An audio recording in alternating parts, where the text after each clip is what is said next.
আল্লাহ রাব্বুল আলামিন শুধু সৃষ্টি করেন নাই, সৃষ্টি করে হেদায়েত দিয়েছেন, মানুষকে হেদায়েতের রাস্তা বলে দিয়েছেন। সঠিক পথ কোনটি সেই পথের কথাও তিনি পরিষ্কার করে বলে দিয়েছেন। এই জন্য আল্লাহ পাক বলেন, কোরআন মাজিদ হেদায়েতকে বিরাট দান বলে ঘোষণা করেছে। মানুষের জন্য যে হেদায়েত আল্লাহ দিয়েছেন তার সবচাইতে বড় দান। জোরে কোন সুবহানাল্লাহ।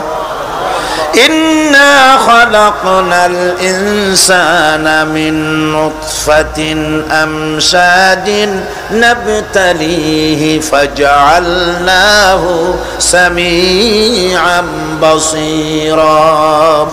আমি মানুষের মিলিত শুক্র দ্বারা নুতফা দিয়ে আমি মানুষ সৃষ্টি করেছি এবং তাকে একে একে বিভিন্ন স্তর পার করেছি। তাকে শ্রবণ শক্তি দিয়েছি, তাকে দর্শন শক্তি দিয়েছি।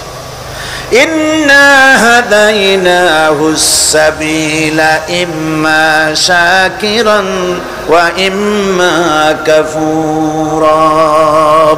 নিশ্চয়ই আমি তাদেরকে তাদের কর্মপন্থা প্রদান করেছি, আমি তাদেরকে হেদায়েত দিয়েছি, চলার পথের দিশা দিয়েছি। এখন ইচ্ছে করলে সে কৃতজ্ঞ হতে পারে, ইচ্ছে করলে অকৃতজ্ঞতার পথও অবলম্বন করতে পারে। আমি তাকে হেদায়েত দিয়ে দিয়েছি, পথ দেখিয়ে দিয়েছি। ডান এবং বাম দুটি রাস্তা আল্লাহ পাক দেখিয়ে দিয়েছেন। আসহাবুল ইয়ামিন, আসহাবুল শিমাল, একটা ডানপন্থী আর একটা বামপন্থী। আমাদের দেশে কিছু লোক আছে নাম মুসলমান, কিন্তু বলে যে আমরা বামপন্থী আন্দোলন করি। অথচ সমস্ত ডানপন্থীদের জায়গা হবে জান্নাতে যদি জান্নাতের আমল করতে পারে। ডানপন্থীদের নেতা হচ্ছেন দুনিয়ার সমস্ত পয়গম্বরেরা, আর বামপন্থীদের নেতা হলো শয়তান। বামপন্থীদের নিয়ে শয়তান যাবে কিয়ামতে জাহান্নামে। আল্লাহ পাক রাস্তা বলে দিয়েছে। আল্লাহ রাব্বুল আলামিন বলেন, আলাম নাজআল লাহু আইনাইনি ওয়া লিসানান ওয়া শাফাতাইন ওয়া হাদাইনাহুন নাজদাইন। আমি কি তোমাদের দুটি চক্ষু দেই নাই, দেখার জন্য দুটো চোখ দেই নাই? আমি কি তোমাদেরকে কথা বলার জন্য দুটো ঠোঁট দেই নাই? এরপরে আমি কি তোমাদেরকে ভালো মন্দ বোঝার জন্য আমি কি হেদায়েত দেইনি? ভালো মন্দ সবটা বোঝার জন্য আমি তোমাদেরকে হেদায়েত দিয়েছি। সুতরাং এই হেদায়েতের রাস্তা ছেড়ে দিয়ে তোমরা নিজেদেরকে গুমরাহির মধ্যে ডুবিয়ে দিও না। আমার দেওয়া হেদায়েতের রাস্তায় নিজেদেরকে পরিচালিত করার জন্য প্রচেষ্টা করো। আল্লাহ পাক বলেন, ওয়াল্লাযীনা জাহাদু ফীনা লানাহদিয়ান্নাহুম সুবুলানা ওয়া ইন্নাল্লাহা লামাল মুহসিনিন। যারা আমাকে পাওয়ার জন্য সাধনা করেছে তাদের পথ প্রদর্শন করা আমার জন্য অবশ্য কর্তব্য। অন্য জায়গায় আল্লাহ পাক বলেছেন, ওমান ইয়াত্তাকিল্লাহা ইয়াজআল লাহু মাখরাজা। যে ব্যক্তি আমাকে ভয় করে চলে, আমার প্রতি আশা করে, ভরসা করে, তার জন্য আমি রাস্তা তৈরি করে দিই। সুবহানাল্লাহ। সুতরাং হেদায়েত আল্লাহ পাক দিয়েছেন, এমন নয় যে তিনি রাস্তা তৈরি করেন নাই। কোরআন খোদাই হেদায়েতের নাম দিয়েছে হুদা। খোদাই হেদায়েতের নাম কি? হুদা। এই কোরআনের এক নাম হচ্ছে, এই কোরআনের এক নাম কি? কোরআন বলছি, ফামান তাবিআ হুদায়া ফালা খাউফুন আলাইহিম ওয়ালা হুম ইয়াহজানুন। আমার এই কোরআন, এই হেদায়েত যারা মানবে, এটাকে যারা অনুসরণ করে চলবে, এটার আইন কানুন যারা মেনে চলবে, ওদের জন্য কোনো ভয় নাই, কোনো চিন্তাও নাই। কোনো ভয় নাই, কোনো চিন্তা নাই যারা এই কোরআনের হেদায়েতকে মেনে চলবে।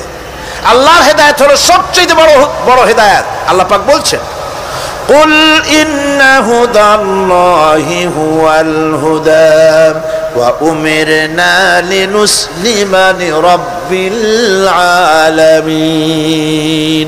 হে রাসূল, আপনি বলুন, আল্লাহর হেদায়েত হলো সবচেয়ে বড় হেদায়েত। অর্থাৎ আল্লাহ যে রাস্তা দিয়েছেন, আল্লাহ যে কোরআন দিয়েছেন, এর থেকে বড় হেদায়েত মানুষের জন্য আর কিছু হতে পারে না। আল্লাহ পাক বলেন, ওয়ালান তারদা আনকাল ইয়াহুদু ওয়ালান নাসারা হাত্তা তাত্তাবিআ মিল্লাতাহুম কুল ইন্না হুদাল্লাহি হুয়াল হুদা। স্মরণ রাখুন হে নবী, ইহুদিরা খ্রিস্টানেরা কিছুতেই আপনার প্রতি খুশি হবে না যতক্ষণ পর্যন্ত আপনি ইহুদি হবেন অথবা খ্রিস্টান হবেন। ওরা কোনোদিন মুসলমানদের উপরে রাজি হবে না, খুশি হবে না। মনে রাখতে হবে একমাত্র সঠিক পথ ইহুদিদের পথ সঠিক নয়, নাসারাদের পথ সঠিক নয়। আসল পথ হলো আল্লাহ পাকের পথ। কার পথ আসল? আসল রাস্তা, আসল পথটি আল্লাহ পাক কোরআনে কারীমের মধ্যে বিশদভাবে বলে দিয়েছেন। এবং ইহদিনাস সিরাতাল মুস্তাকিমের ব্যাপারে আল্লাহ পাক কোরআনে সাফ করে বলে দিয়েছেন যে আমি এর বিনিময় তোমাদেরকে কোরআন দিলাম। বস্তুত ইহদিনাস সিরাতাল মুস্তাকিম এর জবাব হলো ওয়া ইন্নাল্লাহা রাব্বি ওয়া রাব্বুকুম ফা'বুদুহু হাযা সিরাতুম মুস্তাকিম। নিঃসন্দেহে আল্লাহ তোমাদের এবং আমাদের রব, আর সুতরাং তারই উপাসনা করতে হবে। এটাই দ্বীনের সরল পথ, আর এটা কোনো নতুন পথ নয়। আল্লাহ যে পথটা দিয়েছেন রাসূল করিম সাল্লাল্লাহু আলাইহি ওয়াসাল্লামের মাধ্যমে, সেটা কি কোনো নতুন পথ? না। কোরআন বলছে এটা নতুন পথ নয়। শারা'a লাকুম মিনাদ দীন মা ওয়াসসা বিহি নূহান ওয়াল্লাযী আওহাইনা ইলাইকা ওয়া মা ওয়াসাইনা বিহি ইব্রাহিম ওয়া মূসা ওয়া ঈসা আন আকিমুদ দীন ওয়া লা তাতাফাররাকু ফীহি। শারা'a লাকুম মিনাদ দীন, এই দিন তিনি তোমাদের জন্য সেই দিনই মনোনীত করেছেন যা হযরতে নূহ আলাইহিস সালাম এর উপরে তিনি ওসিয়ত করেছেন।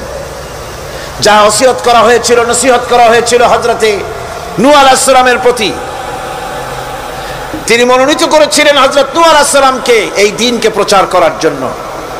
আর যার উপরে চলার জন্য হযরত ইব্রাহিম, হযরতে মূসা, হযরত ঈসাকে নির্দেশ করা হয়েছিল।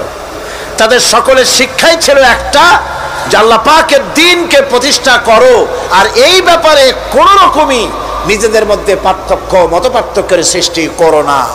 এখন কথাটা আরো ক্লিয়ার করে দেই।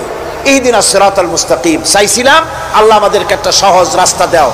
সেই সহজ রাস্তা বলে দেওয়ার জন্য এসেছে কোরআন। সেই সহজ রাস্তা বলে দেওয়ার জন্য কি এসেছে?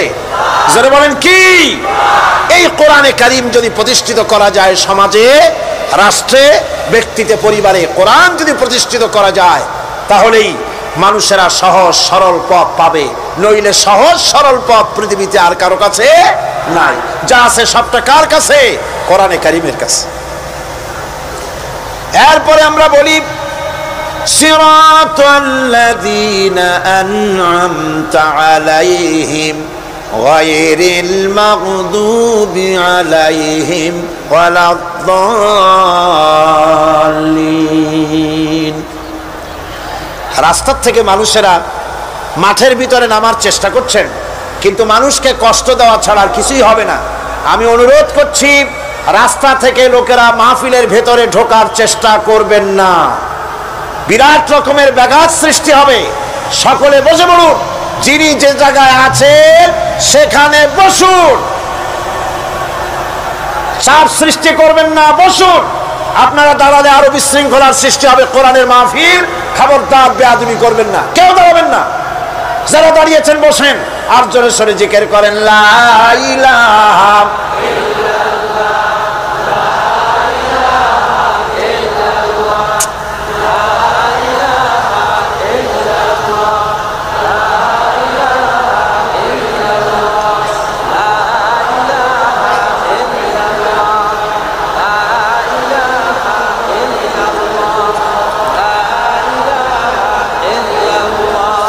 লা ইলাহা ইল্লাল্লাহ। জোরে করেন লা ইলাহা ইল্লাল্লাহ, লা ইলাহা ইল্লাল্লাহ, লা ইলাহা ইল্লাল্লাহ মুহাম্মাদুর রাসূলুল্লাহ। আল্লাহ আল্লাহ আল্লাহ আল্লাহ আল্লাহ আল্লাহ। আরো জোরে করেন।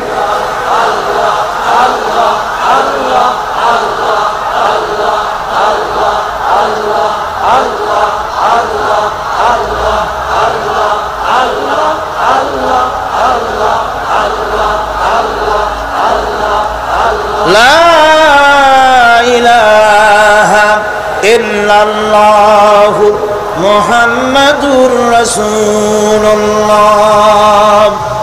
বন্ধুগণ, এত বড় বিশাল মাহফিল, পুলিশ আর্মি কেউ এটাকে কন্ট্রোল করতে পারবে না। এটাকে কন্ট্রোল করার দায়িত্ব আল্লাহ পাকের। কার দায়িত্ব?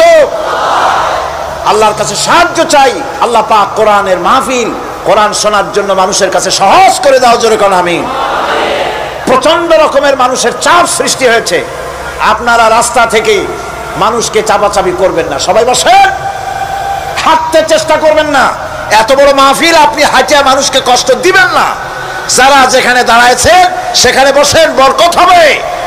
হাঁটলে গুনাহ হবে, হাঁটবেন না। বন্ধুগণ, আমি আজ খুব লম্বা কথা বলবো না, কারণ মানুষের প্রচন্ড, অতীতের যে কোনো বছরের তুলনায় প্রচন্ড চাপ সৃষ্টি হয়েছে মানুষের। আমি কথা গোছায় আনতেছি। সিরাতুল মুস্তাকিম, এজন্য মডেল দরকার। কার অনুসরণ করব? আল্লাহ পাক শিখায় দিলেন, সিরাতাল্লাযীনা আন'আমতা আলাইহিম। পড়েন সবাই, সিরাতাল্লাযীনা আন'আমতা আলাইহিম গায়রিল মাগদুবি আলাইহিম ওয়ালাদ-দাল্লিন। আয় আল্লাহ, অনুগ্রহপ্রাপ্ত দল, সেই রাস্তা, অনুগ্রহপ্রাপ্তদের রাস্তা চাই। তোমার মনোনীত ব্যক্তি, অনুগ্রহপ্রাপ্ত যারা, তাদের পথ অনুসরণ করতে চাই। এই অনুগ্রহপ্রাপ্ত দল কারা, সে কথা কোরআন শরীফে বলা হয়েছে।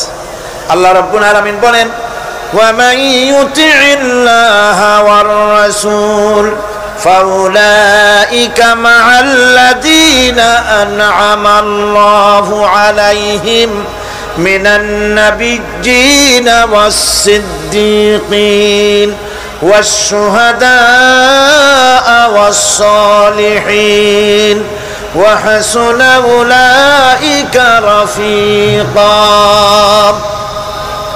আর যে ব্যক্তি আল্লাহ এবং রাসূলের আনুগত্য স্বীকার করলো, নিঃসন্দেহে সে অনুগ্রহপ্রাপ্তদের সঙ্গী হলো। সেই অনুগ্রহপ্রাপ্ত কারা? নবীয়িন। 4 শ্রেণীর লোক। কয় শ্রেণী? বলেন সবাই, কয় শ্রেণী? নবীয়িন, সিদ্দিকিন, শুহাদা, সালিহিন। এই 4 শ্রেণীর লোক হচ্ছে আল্লাহ পাকের অনুগ্রহপ্রাপ্ত লোক। কারণ আলহামদুলিল্লাহ, এরাই হলো অনুগ্রহপ্রাপ্ত দল। এখন নবী কারা? নবী হচ্ছেন যারা নাকি আল্লাহ পাকের কাছ থেকে ওহী প্রাপ্ত হয়েছেন, নিখিল মানুষের চিরন্তন শান্তি এবং কল্যাণের জন্য আল্লাহ পাকের নিকট থেকে সত্যের বিধান লাভ করেছেন। তারাই হচ্ছেন নবী, যারা আল্লাহ পাকের কাছ থেকে ওহী প্রাপ্ত হয়েছেন। আর নবীরা হচ্ছেন মাসুম, নবীরা হচ্ছে বেগুনাহ। নবীদের কোনো ভুল নাই, নবীদের কোনো গুনাহ নাই। কারণ সুবহানাল্লাহ, এই পৃথিবীর মধ্যে সুপার কোয়ালিটির মানুষ, সর্বশ্রেষ্ঠ মানুষ কারা? নবীরা। সর্বশ্রেষ্ঠ মানুষ কারা? এখানে আবার এক শ্রেণীর লোকেরা বলে যে নবীরে মানুষ কওয়া যাবে না। আছেন এমন লোক, নবীরে মানুষ কওয়া যাবে না। কেন? কেন? নবীর সম্মান কত। আচ্ছা, নবীরে মানুষ বলবো না তো বলবোটা কি? নবীরা কি ফেরেশতা? যদি ফেরেশতা বলি তাহলে কি নবীদের মর্যাদা বাড়ানো হলো? বলেন আপনারা, বাড়ানো হলো? তাহলে নবীদেরকে কি বলবো? তারা কি জেন? যদি জেন বলি তাহলে তাতে কি মর্যাদা বাড়বে? সবচাইতে মর্যাদা বেশি কার? মানুষের। সুতরাং এক শ্রেণীর লোকেরা খামোখাই আলেম নামধারী লোক, অথচ নবীকে মানুষ বলতে রাজি না। কোরআনে কারীম সাফ করে আল্লাহ পাক পরিষ্কার করে বলেছেন, قُلْ إِنَّمَا أَنَا بَشَرٌ مِثْلُكُمْ يُوحَى إِلَيَّ أَنَّمَا إِلَٰهُكُمْ إِلَٰهٌ وَاحِدٌ। নবী বলুন, আমি তোমাদের মতো মানুষ, আমার উপরে ওহী আসে। ইন্নামা আনা বাশারুম মিসলুকুম, তোমাদের মতো মানুষ। একটু ভালো করে বিষয়টা বোঝেন। আরো বলেছি আমি, আজকে আবার স্মরণ করায় দেই। আল্লাহ শিখাই দিচ্ছেন, বলুন আমি তোমাদের মতো মানুষ, ফেরেশতা নই, জিন নই, আমার কাছে ওহী আসে। পার্থক্য এখানে। তবে আরো পার্থক্য আছে, সেটা হচ্ছে আমরা হচ্ছি সাধারণ মানুষ, নবীরা হচ্ছেন অসাধারণ মানুষ। সুবহানাল্লাহ। আমরা হচ্ছি মানব, রাসূল আল্লাহর পয়গম্বররা হচ্ছেন মহামানব। কথা বুঝে আসছে? তার মানে হলো আমরা সাধারণ মানুষ। সাধারণ মানুষেরা গুনাহ করতে পারে, ভুল করতে পারে, সব রকমের গুনাহ করতে পারে। নবীরা কোনো গুনাহ করতে পারেন না। আল্লাহ পাক তাদের দিয়ে গুনাহ করান না। আল্লাহ পাক ফেরেশতা দিয়ে, আপন কুদরত দিয়ে নবীদেরকে হেফাজত করেন। সুবহানাল্লাহ। সুতরাং এই কথা বিশ্বাস করতে হবে, সমস্ত নবীরা হচ্ছেন মানুষ। নবীদের আদর্শই কেবলমাত্র আদর্শ, সেই আদর্শকেই গ্রহণ করতে হবে, তাকেই একমাত্র নেতা হিসাবে গ্রহণ করতে হবে। আমার নেতা বলতেও রাজি না। মুশকিল কি এক জায়গায়? কয় যে নেতা বলা যাবে না। কেন? কয় যে ওই যে মানুষেরা বলে, স্লোগান দেয়, আমার নেতা, তোমার নেতা, অমুক তমুক, হ্যান ত্যান। তো এগুলির সাথে নবীরে মিশানো এটা ঠিক না। আচ্ছা, নবীরে নেতা কব না, কবটা কি? নবী কি হয় নেতা হবে, না হয় অনুসারী হবে, এর বাইরে তো কিছুই নাই। হয় ইমাম, না হয় মুক্তাদি। বাইরে কি? বাইরে তো নাই কিছু। সুতরাং নবী কি মুক্তাদি হবে? নবী কি অনুসারী হবে? নিশ্চয়ই হাজার বার নবী হচ্ছেন ইমাম, নবী হচ্ছেন নেতা। আমরা যখন আরবিতে বলি, ওনারা নিজেরাও আরবিতে বলেন, তখন কোনো আপত্তি হয় না। আল্লাহুম্মা সাল্লি আলা সাইয়্যিদিনা মুহাম্মদ। সাইয়্যিদিনা মানে হচ্ছে আমাদের লিডার, আমাদের নেতা। সাইয়্যিদিনা যখন বলে তখন আপত্তি করে না, কিন্তু আমাদের নেতা বললেই আপত্তি করেন। বাংলা ভাষা, বাংলাদেশি মানুষ হইয়া বাংলা ভাষার প্রতি এই গভীর জ্ঞান দেখলে দুঃখই হয়। বন্ধুগণ, মনে রাখতে হবে, নবী হচ্ছেন মাসুম, বেগুনাহ এবং নেতা। আর মুহাম্মদ সাল্লাল্লাহু আলাইহি ওয়াসাল্লাম হচ্ছেন বিশ্ব নেতা, এটা কোনো সন্দেহ নাই। এই নবীর অনুসরণ করতে হবে। সিদ্দিকিন হচ্ছে সত্যকে যারা উদার, উন্মুক্ত, অকুণ্ঠ চিত্তে, দ্বিধাহীনভাবে যারা গ্রহণ করেছে, এর বিপরীত যারা করেই নাই, তারাই হচ্ছেন সিদ্দিকিন। হযরতে, যেমন একটা দৃষ্টান্ত, হযরতে আবু বকর সিদ্দিক রাদিয়াল্লাহু তাআলা আনহু, মেরাজ থেকে হুজুর ফিরে এসেছেন সকালবেলায়, ফজরের নামাজ পড়ে বসেছেন কাবা শরীফে, তিনি বসে আছেন। তো তখন আবু জাহেল আসছে, এসে বলছে, মুহাম্মদ সাল্লাল্লাহু আলাইহি ওয়াসাল্লাম, প্রত্যেক দিনই তো নতুন নতুন কথা কও, আজকে কোনো নতুন কথা আছে? হুজুর বলেন, হ্যাঁ নতুন কথা আছে। কি? বলে, এই তো শেষ রাত্রে জিবরাইল আসছিল, আমারে নিয়ে গেল বাইতুল মুকাদ্দাসে, জেরুজালেমে গিয়ে নামাজ পড়লাম, ওইখান থেকে মহাকাশ পাড়ি দিলাম, 7 আকাশ পাড়ি দিলাম, সিদরাতুল মুনতাহা গেলাম, আরশে আজিম ভ্রমণ করলাম, আল্লাহর সাথে কথা কইলাম, জান্নাত জাহান্নাম দেখলাম, তারপরে আবার এই আয়েশা নামাজ পড়িয়া তোমাদের সাথে কথা বলতেছে। আবু জাহেল কয় যে, খাইস যাও, মাথাটা একটু ভালো ছিল, এখন তাও সর্বনাশ হয়ে গেছে। কয়, মুহাম্মদ সাল্লাল্লাহু আলাইহি ওয়াসাল্লাম, তুমি যা বললা এই কথাটা আমি কি হুবহু মানুষের কাছে বলবো? হুজুর বলছেন, অবশ্যই বলো গিয়ে।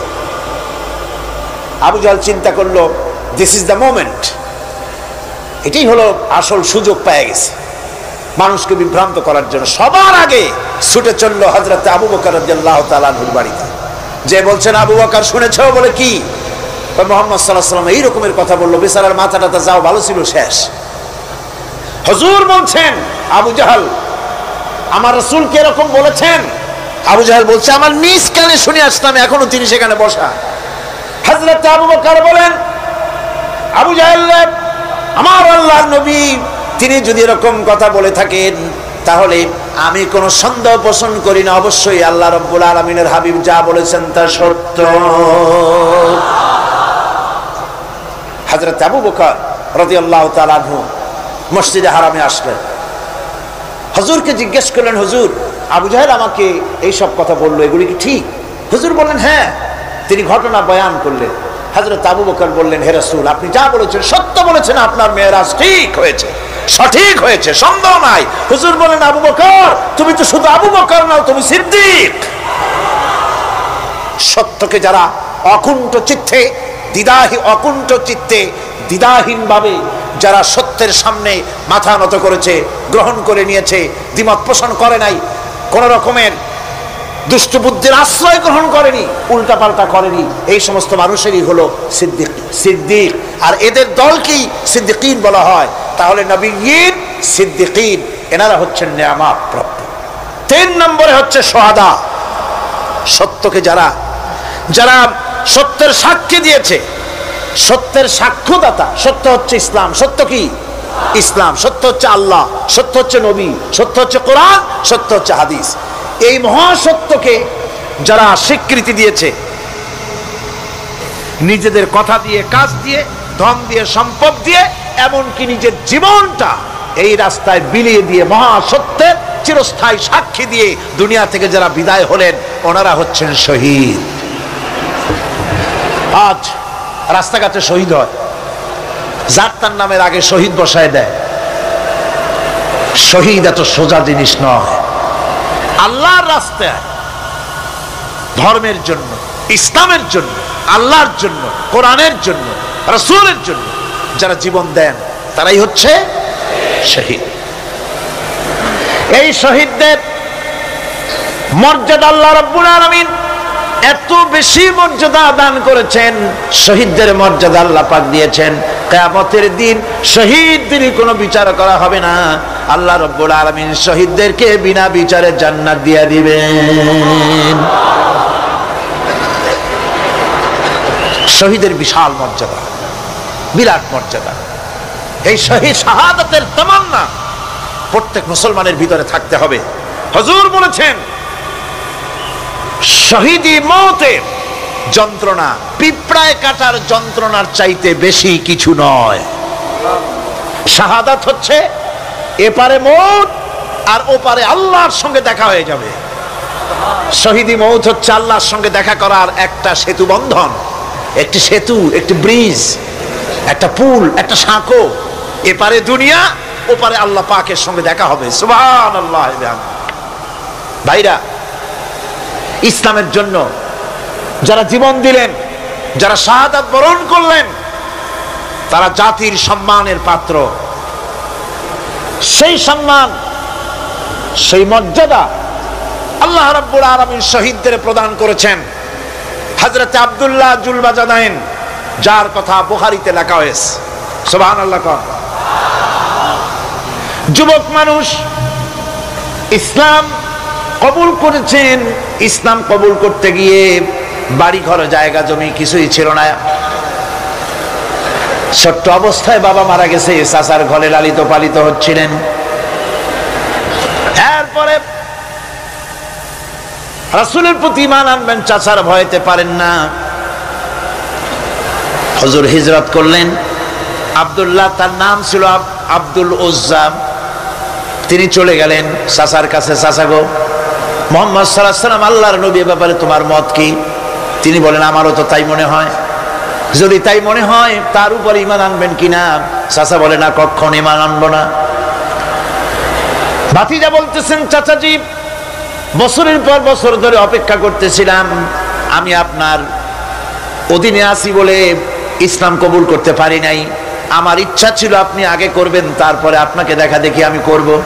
কিন্তু আপনি যখন ইসলাম কবুল করলেন না, আর করবেন না বলে যখন ঘোষণা দিলেন, আপনাকে উপস্থিত রেখে আমি ঘোষণা দিলাম, লা ইলাহা ইল্লাল্লাহু মুহাম্মাদুর রাসূলুল্লাহ।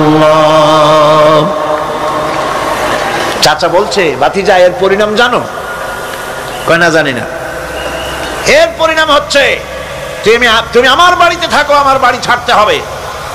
বললেন, রাজি আছি। উট, ছাগল, ভেড়া, ঘোড়া যা দিছি ছাড়তে হবে। বলছে, রাজি আছে। চাচা বলছে, শুধু তাই নয়, পরনে যে লুঙ্গি আছে, গায়ে যে জামা আছে, আমার পয়সার লুঙ্গি জামা ছাড়তে হবে।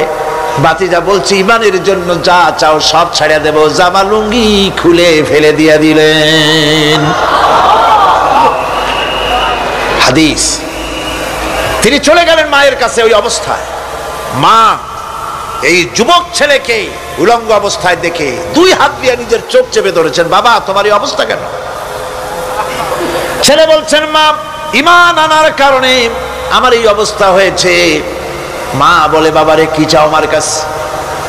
আব্দুল উজ্জা বলছে, মা কিচ্ছু চাই না, একটুখানি কাপড় আমারে দাও, আমি বিশ্ব নবী মুহাম্মদ সাল্লাল্লাহু আলাইহি ওয়াসাল্লামের খেদমতে যেতে চাই। মায়ের কাছে পুরানা কম্বল ছিল, কম্বলটা তিনি দিয়ে দিলেন। হযরতে এখনো তো সে মুসলমান হয়নি, ওই কম্বলটা ছিঁড়ে নিয়ে দুই টুকরা করে কম্বলটা পরলেন, আদাটা তাতে করে হাঁটু ঢাকে না, আর একটা কোন রকম গায়ে দিলেন। এরপরে হেঁটে হেঁটে কষ্ট করে মদিনায় চলে গেলেন।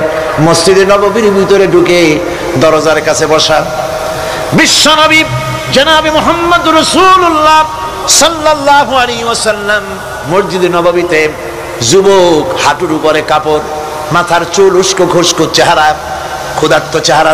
হুজুর জিজ্ঞেস করছেন, তুমি কে? তিনি বললেন, আমার নাম আব্দুল উজ্জা, তোমার এই অবস্থা কেন? তিনি বললেন, হুজুর ঈমান আনার জন্য বাড়ি ঘর জায়গা জমিন উট বাছুর সব হারাইছি, এমনকি পরনের লুঙ্গিও আমারে দেয় নাই, মার কম্বলটা ছিঁড়িয়ে এনেছি। নবীজি আসহাবে সুফফার ভিতরে তাকে বসতে দিলেন, তাকে থাকতে দিলেন, আর বললেন তারে কোরআন শরীফ শিখাবা। আব্দুল উজ্জাকে হুজুর বললেন, তোমার নাম উজ্জা নয়, তোমার নাম আব্দুল্লাহ। হাদিস শরীফে এসেছে আল্লাহর কাছে দুইটা নাম বেশি প্রিয়, একটা হচ্ছে আব্দুল্লাহ আর একটা হচ্ছে আব্দুর রহমান। মুসলমান হলেন, এরপরে আসহাবে সুফফার মধ্যে বসে আছেন, কোরআন শরীফ জোরে জোরে তেলাওয়াত করেন। আসহাবে সুফফা রাসূলের কাছে নালিশ করলেন, অভিযোগ করলেন, হুজুর এই আব্দুল্লাহর কোরআন শরীফ এত জোরে পড়ে, তার চিল্লানির জ্বালায় আমরা বিশ্রাম করতে পারি না। নবীজি বললেন, সাহাবীরা আব্দুল্লাহকে বেশি করে চিল্লাইতে দাও, বাধা দিও না, কারণ তার ঈমান বড় দামের ঈমান হয়েছে, ঈমান আনতে গিয়ে কিছু আনতে পারে নাই, তাকে বাধা দিও না, প্রাণ ভরে চিল্লাইতে দাও, জোরে জোরে পড়তে দাও। ইতিমধ্যে তাবুকের যুদ্ধের রণদামামা বেজে উঠেছে। রোমান সৈন্যরা হুজুরের সঙ্গে যুদ্ধ করবে, জিহাদ করবে, ইসলামকে পরাজিত করার জন্য তারা আক্রমণের প্রস্তুতি নিল। নবীজি রোমানদের সঙ্গে লড়াই হবে বলে সাহাবায়ে কেরামদের কাছে সাহায্য চাইলেন, যার কাছে যা আছে অস্ত্রপাতি জমা করো, টাকা দাও, পয়সা দাও। সবাই মিলে দিতে লাগলেন। দিতে দিতে মহিলারা গলার হাত, নাকের ফুল, কানের দুল হুজুরের সামনে স্তূপ হয়ে গেছে, টাকা কড়ি, সোনা দানা সব শুদ্ধ। হুজুর বলছেন, সাহাবীরা সবাই তো সব জিনিস দিলে, আমার আবু বকররে দেখি না কেন? হযরত আবু বকর রাদিয়াল্লাহু তাআলা আনহু একটা পিলারের আড়ালে দাঁড়ানো ছিলেন। হুজুরের ডাক শুনে তিনি আসলেন, হাতে ছোট্ট একটা থলি, চোখে পানি। থলিটা হুজুরের হাতে তুলে দিলেন। হুজুর থলি ছাড়লেন, দেখা গেল কয়েকটা দিরহাম আর কয়েক কেজি গম, আর কিছু নাই।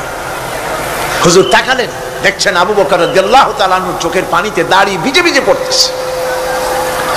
হুজুর বললেন, আমার সাহাবীরা, আজ তোমরা সকলে মিলে যে দান করেছো, সেই দানের তুলনায় আবু বকর যে দান করেছে আল্লাহ রাব্বুল আলামিনের কাছে তা বেশি মূল্য হয়েছে। মনের মধ্যে অনেকের প্রশ্ন জাগলো, কেমন করে তা হলো? আমরা এত এত দিলাম। হুজুর জিজ্ঞেস করলেন, ও সাহাবী, তুমি কত দিয়েছো, বাড়ি কত আছে? তিনি বললেন, এত দিছি, এত আছে। তুমি কত দিয়েছো, কত রেখে এসেছো? প্রত্যেকে এরকম বলল। হযরতে ওসমান, হযরতে ওমর, হযরতে আলী রিদওয়ানুল্লাহ তাআলা আলাইহিম আজমাইন, তারাও বললেন, অর্ধেক এনেছি, অর্ধেক থুয়ে আসছি, 2 ভাগ এনেছি, 1 ভাগ রেখে আসছি। সব শেষে নবীজি হযরত আবু বকর রাদিয়াল্লাহু তাআলা আনহুকে প্রশ্ন করলেন, আবু বকর, তুমি কি এনেছো আর বাড়ি কি রেখে এসেছো? হযরত আবু বকর বলেন, ইয়া রাসূলুল্লাহ, ইয়া হাবিবাল্লাহ, আমার বাড়িতে জাগতিক সম্পদ বলতে যা বুঝায় সবটুকু এনে নবীজির কদম মোবারকে দান করে দিয়েছি। আবু বকরের ঘরে এখন আল্লাহ আর তার রাসূল ছাড়া কোনো জিনিস বাকি নাই, যা ছিল সব এনেছি। হুজুর জিহাদে রওনা হলেন 30,000 সৈন্য সাথে, 30,000 সৈন্য নিয়ে নবীজি তাবুকের দিকে চললেন। পথের মধ্যে হযরতে আব্দুল্লাহ এসে হুজুরের সামনে দাঁড়ায় গেছেন। আব্দুল্লাহ এসে বলেন, ইয়া রাসূলুল্লাহ, একটু দাঁড়ান। এই জিহাদে মেয়ে লোক পুরুষেরা সাহাবীরা সবাই প্রাণ ভরে দান করলো, কিন্তু আমি এমন এক বান্দা আল্লাহর কিছুই দিতে পারলাম না। আমার তো দেওয়ার মতো কিছুই নাই হুজুর, আমার দেওয়ার মতো কিছুই নাই। তবে আমি আপনার কাছে দোয়া চাই, আপনি দোয়া করুন আমি যেন এই যুদ্ধে, এই জিহাদের ময়দানে আমি যেন শহীদ হতে পারি। নবীজি বললেন একটু বাকল নিয়ে আসো গাছের। একটা গাছের বাকল আনা হলো। এই বাকলটা হুজুর নিজ হাতে আব্দুল্লাহর হাতে বাঁধা দিলেন আর বললেন, রব্বুল আলামিন, আমি আব্দুল্লাহর রক্ত কাফিরদের জন্য হারাম করে দিলাম। হযরত আব্দুল্লাহ কেঁদে জারজার হয়ে যাচ্ছেন, বলছেন, ইয়া রাসূলুল্লাহ, আমি চাইলাম শহীদ হব আর আপনি আমার রক্তকে কাফেরদের জন্য হারাম করে দিলেন। হুজুর বলেন, আব্দুল্লাহ রে, এখন যদি তোমার মৃত্যু জ্বরের ভিতর হয়, আল্লাহ রাব্বুল আলামিন তোমারে শাহাদাত নসিব করে দিবেন। তাবুকের ময়দানে হুজুর চলে গেলেন। কয়েকদিন পরে খবর আসলো হুজুরের কাছে, আব্দুল্লাহ কয়েকদিন জ্বর ভোগ করে আব্দুল্লাহ মারা গিয়েছেন। হুজুর বললেন, তার জানাজার ব্যবস্থা করো, কাফন দাফনের ব্যবস্থা করো। ব্যবস্থা হয়ে গেল। রাতের বেলায় দাফন হবে। একজন লোক কবরের কাছে দাঁড়ায় টিম টিম করে একটা আলো নিয়ে দাঁড়ায় আছে, আর একজন লোক কবরের ভিতরে নেমেছেন। দুই ব্যক্তি লাশ দুই হাতে উঁচু করে নিয়ে আসতেছেন কবরের কাছে। যিনি কবরের ভিতরে দাঁড়ানো, তিনি বলতেছেন, লাশ বহন করে তোমরা যে দুইজন আনতেছো, লাশের সাথে খবরদার বেয়াদবি করো না, তোমাদের ভাইয়ের সঙ্গে আদব করো। এই বলে কবরের ভিতরে যিনি দাঁড়িয়েছিলেন তিনি লাশটারে ধরলেন। কবরের ভিতরে দাঁড়ায় যিনি লাশ ধরেছেন, লাশকে কবরে শোয়াই দিয়েছেন, তিনি আর কেউ নন, তিনি বিশ্ব নবী মুহাম্মদুর রাসূলুল্লাহ। নিজের হাতে হযরত আব্দুল্লাহকে শোয়াই দিলেন। লাশ বহন করে যে দুইজন আনলেন, তার একজন হলেন হযরত আবু বকর আর একজন হযরত ওমর রাদিয়াল্লাহু তাআলা আনহুমা। আর আলো নিয়ে যিনি দাঁড়িয়েছেন, টিম টিম করে জ্বলতেছেন, তিনি হযরত বেলাল। কবরের ভিতরে হযরত আব্দুল্লাহকে শুইয়ে দিয়ে উপরে মাটি দিয়ে নবীজি কবরের দুই দিকে হাত দিয়া আল্লাহ রাব্বুল আলামিনের দরবারে ফরিয়াদ তুললেন, রব্বুল আলামিন, আমি আজকে সন্ধ্যা পর্যন্ত এই আব্দুল্লাহর প্রতি রাজি ছিলাম, খুশি ছিলাম। আল্লাহ গো, তুমি আব্দুল্লাহর প্রতি রাজি হয়ে যাও। হযরত ইবনে মাসউদ রাদিয়াল্লাহু তাআলা আনহু পাশে দাঁড়ানো ছিলেন। চিৎকার দিয়ে কেঁদে কেঁদে বললেন, আয় আল্লাহ তাআলা, এই কবরের ভিতরে আজকে আব্দুল্লাহর লাশটা না হইয়া যদি আমার লাশ হতো, আমার ভাগ্যটা খুলে যেত। শহীদের মর্যাদা আল্লাহ পাকের কাছে সব থেকে বেশি। এই শহীদের পথ নিয়ামত প্রাপ্তদের পথ। যারা নিয়ামত পেয়েছে পৃথিবীতে, নবীজিন, সিদ্দিকিন, শুহাদা, এরাই হচ্ছেন নিয়ামত প্রাপ্ত। আল্লাহর রাস্তায় জীবন দেওয়ায় যে মজা, পৃথিবীতে আর কোনো কিছুতে সেই মজা নাই। হযরত ওমর রাদিয়াল্লাহু তাআলা আনহু দোয়া করতেন, আল্লাহুম্মা রযুকনি শাহাদাতান ফি সাবিলিক ওয়াজআল মাউতি ফি বালাদি রাসূলিক। আয় আল্লাহ, তুমি আমাকে শাহাদাতের মওত আমাকে দান করো। শাহাদাতের তামান্না প্রত্যেকটি মুসলমানের ভেতরে থাকতে হবে। শহীদ হওয়া যাবে ইসলামের জন্য। সময় হয়তো আসতে পারে, হয়তো এমন সময় আসতে পারে যখন কোরআনের মর্যাদাকে টিকে রাখার জন্য, সুন্নতে নববীকে টিকে রাখার জন্য জান দেওয়া লাগতে পারে। তখন কি আপনারা জীবন দিতে পারবেন?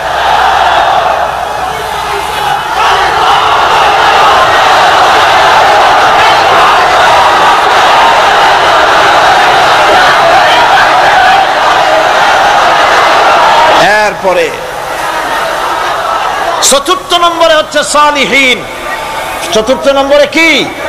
সালিহিন। সালিহিন হচ্ছে জীবনের প্রত্যেকটি ক্ষেত্রে যারা একনিষ্ঠভাবে আল্লাহর বিধান পালন করেছেন, যারা পুণ্যের সাথে সুদৃঢ় থেকেছেন, যারা অটল থেকে পুণ্যের সাথে, হকের সাথে অটল থেকেছেন, কোন অবস্থাতেই ইসলামী আদর্শের বিরুদ্ধাচরণ করেনি, তারাই হচ্ছেন সালিহিন। ইসলামের আদর্শ ছাড়ে নাই, পরিত্যাগ করে নাই, জীবনের সবকিছুর বিনিময় এটাকে আঁকড়ে ধরে থেকেছেন। ইসলামী আদর্শের পরিপন্থী কিচ্ছু করেন নাই। এরা হচ্ছেন সালিহিন। কোন আলহামদুলিল্লাহ। আল্লাহর অনুগ্রহ প্রাপ্ত কয় শ্রেণী? 4 শ্রেণী। নবীজিন, সিদ্দিকিন, শুহাদা, সালিহিন, এই 4 শ্রেণীর লোকেরাই হচ্ছে নিয়ামত প্রাপ্ত। আমরা বলেছি সিরাতাল্লাযীনা আন'আমতা আলাইহিম গায়রিল মাগদুবি আলাইহিম ওয়ালাদ-দাল্লিন।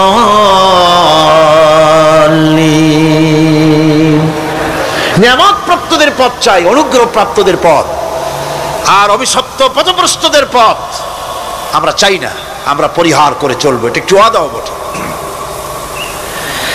যারা অভিশপ্ত, যারা পথভ্রষ্ট, ওরা কারা? মাগদুব এবং দল্লিন। মাগদুব হচ্ছে অভিশপ্ত, দল্লিন হচ্ছে পথভ্রষ্ট। দুনিয়ার সমস্ত মুফাসসিরিন, মুহাদ্দিসিন সব একমত, মাগদুব হচ্ছে ইহুদিরা। মাগদুব কারা? বলেন না কারা? আর দল্লিন, অভিশপ্ত কারা? খ্রিস্টানেরা। বলেন কারা?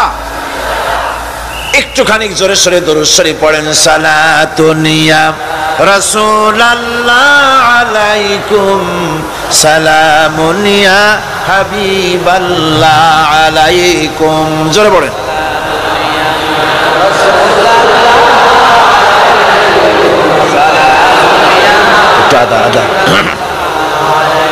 সালাতুন ইয়া রাসূলুল্লাহ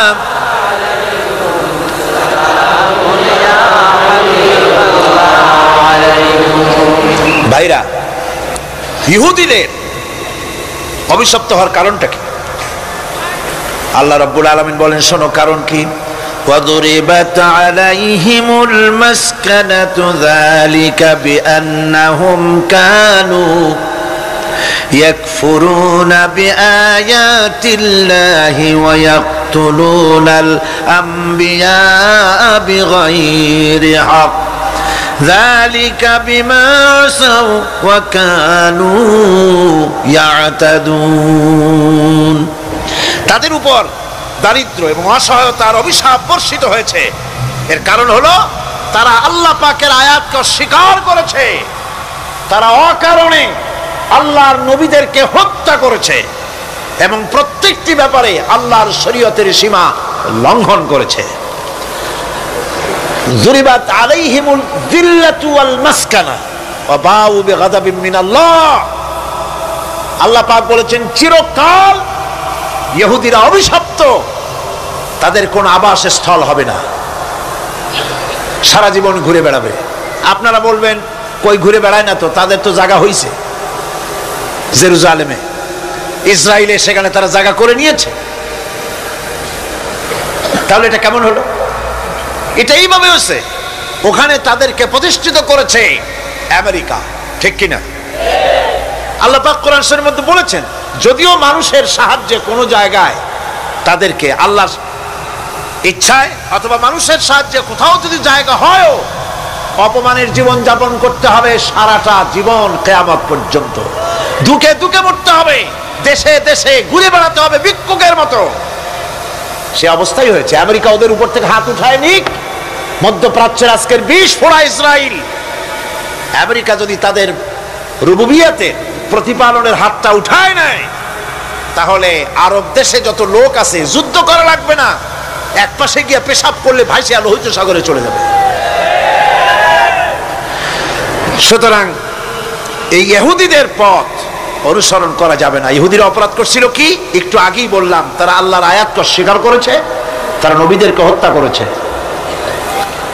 এটাই হলো তাদের অপরাধ। তারা শরীয়তের ব্যাপারে বাড়াবাড়ি করেছে।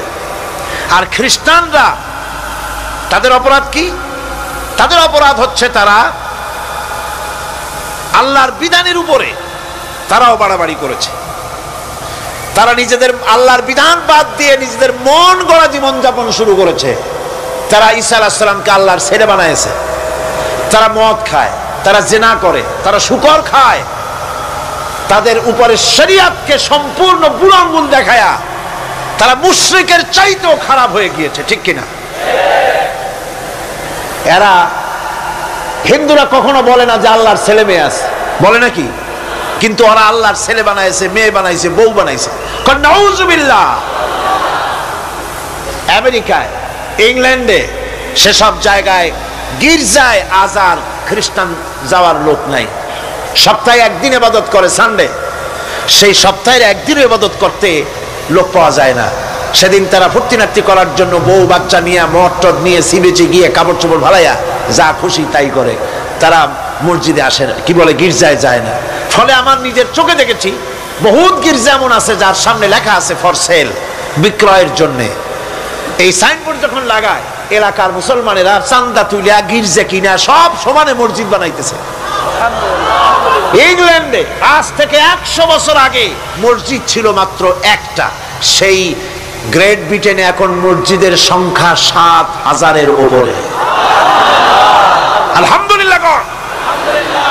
সুতরাং এই খ্রিস্টান এবং ইহুদিদের পথ অনুসরণ করা যাবে না। কিন্তু তারপরেও আমরা অনুসরণ করছি না, করছি না? করছি।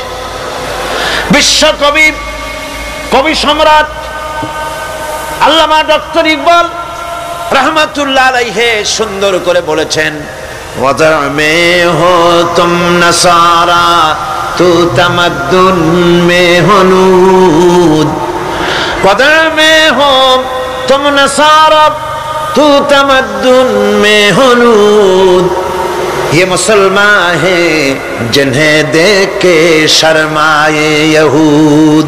চাল চলনে হিন্দু তুমি, বেশভূষাতে খ্রিস্টান, মুসলমান এই যারে দেখে ইহুদ করে লজ্জা জ্ঞান। তুমি নাকি মুসলমান? কাপড় চোপড় দেখলে মনে হয় তুমি তো খ্রিস্টান। জামা কাপড়, তোমার অবস্থা দেখলে মনে হয় তুমি খ্রিস্টান। তোমার ওঠা বসা, বিয়ে শাদী, সংস্কৃতি দেখলে মনে হয় তুমি হিন্দু। আর তোমার লেনদেন দেখলে ইহুদিরা পর্যন্ত তোমাকে ঘৃণা করে। কথা ঠিক কিনা? কথা ঠিক কিনা? এই হলো মুসলমানদের অবস্থা। সুতরাং আল্লাহ পাক বলছেন ইহুদিদেরকে ছাড়তে হবে, খ্রিস্টানদের অনুকরণ ছাড়তে হবে। ইহুদি খ্রিস্টান সকলের অনুকরণ ছেড়ে দিয়ে নিয়ামত প্রাপ্ত ওই 4 শ্রেণীর লোকের অনুসরণ করতে হবে, তাহলেই খাঁটি মুসলমান হওয়া যাবে। কোন আলহামদুলিল্লাহ। এই হলো সূরা ফাতিহা, যা গত আজকের দিন সহ 5 দিন আমরা আলোচনা করলাম। কোন আলহামদুলিল্লাহ। এখন এই সূরা ফাতিহাকে আমি আপনাদের পকেটে উঠায় দিতে চাই, যাতে করে মনে থাকে। 5 দিনের অনেক কথা এক জায়গায় করে দিলে মনে করতে সুবিধা হবে, ঠিক কিনা? মনে রাখতে সুবিধা হবে। সূরা ফাতিহা আয়াত কয়টা? এই 7টি আয়াতের 7টি শিক্ষা আছে। সূরা ফাতিহার শিক্ষা 1, সকল প্রশংসা কেবলমাত্র হাদিস শরীফে এসেছে, ইদা মুদিহাল ফাসিকু ইহতাজ্জাতিল আরশ।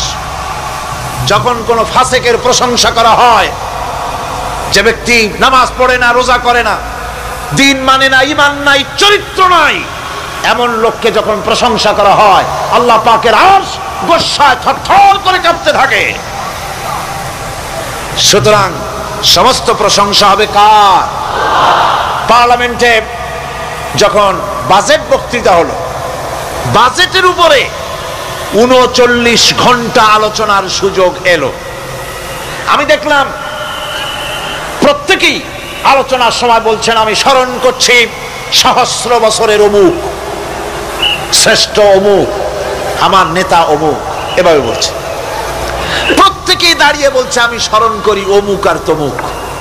আমি খুব চিন্তায় পড়ে গেলাম, আহারে, পৃথিবীর 2য় বৃহত্তম মুসলিম দেশ, আমার আল্লাহর নাম উঠছে না। আমি সময় পেলাম 25 মিনিট।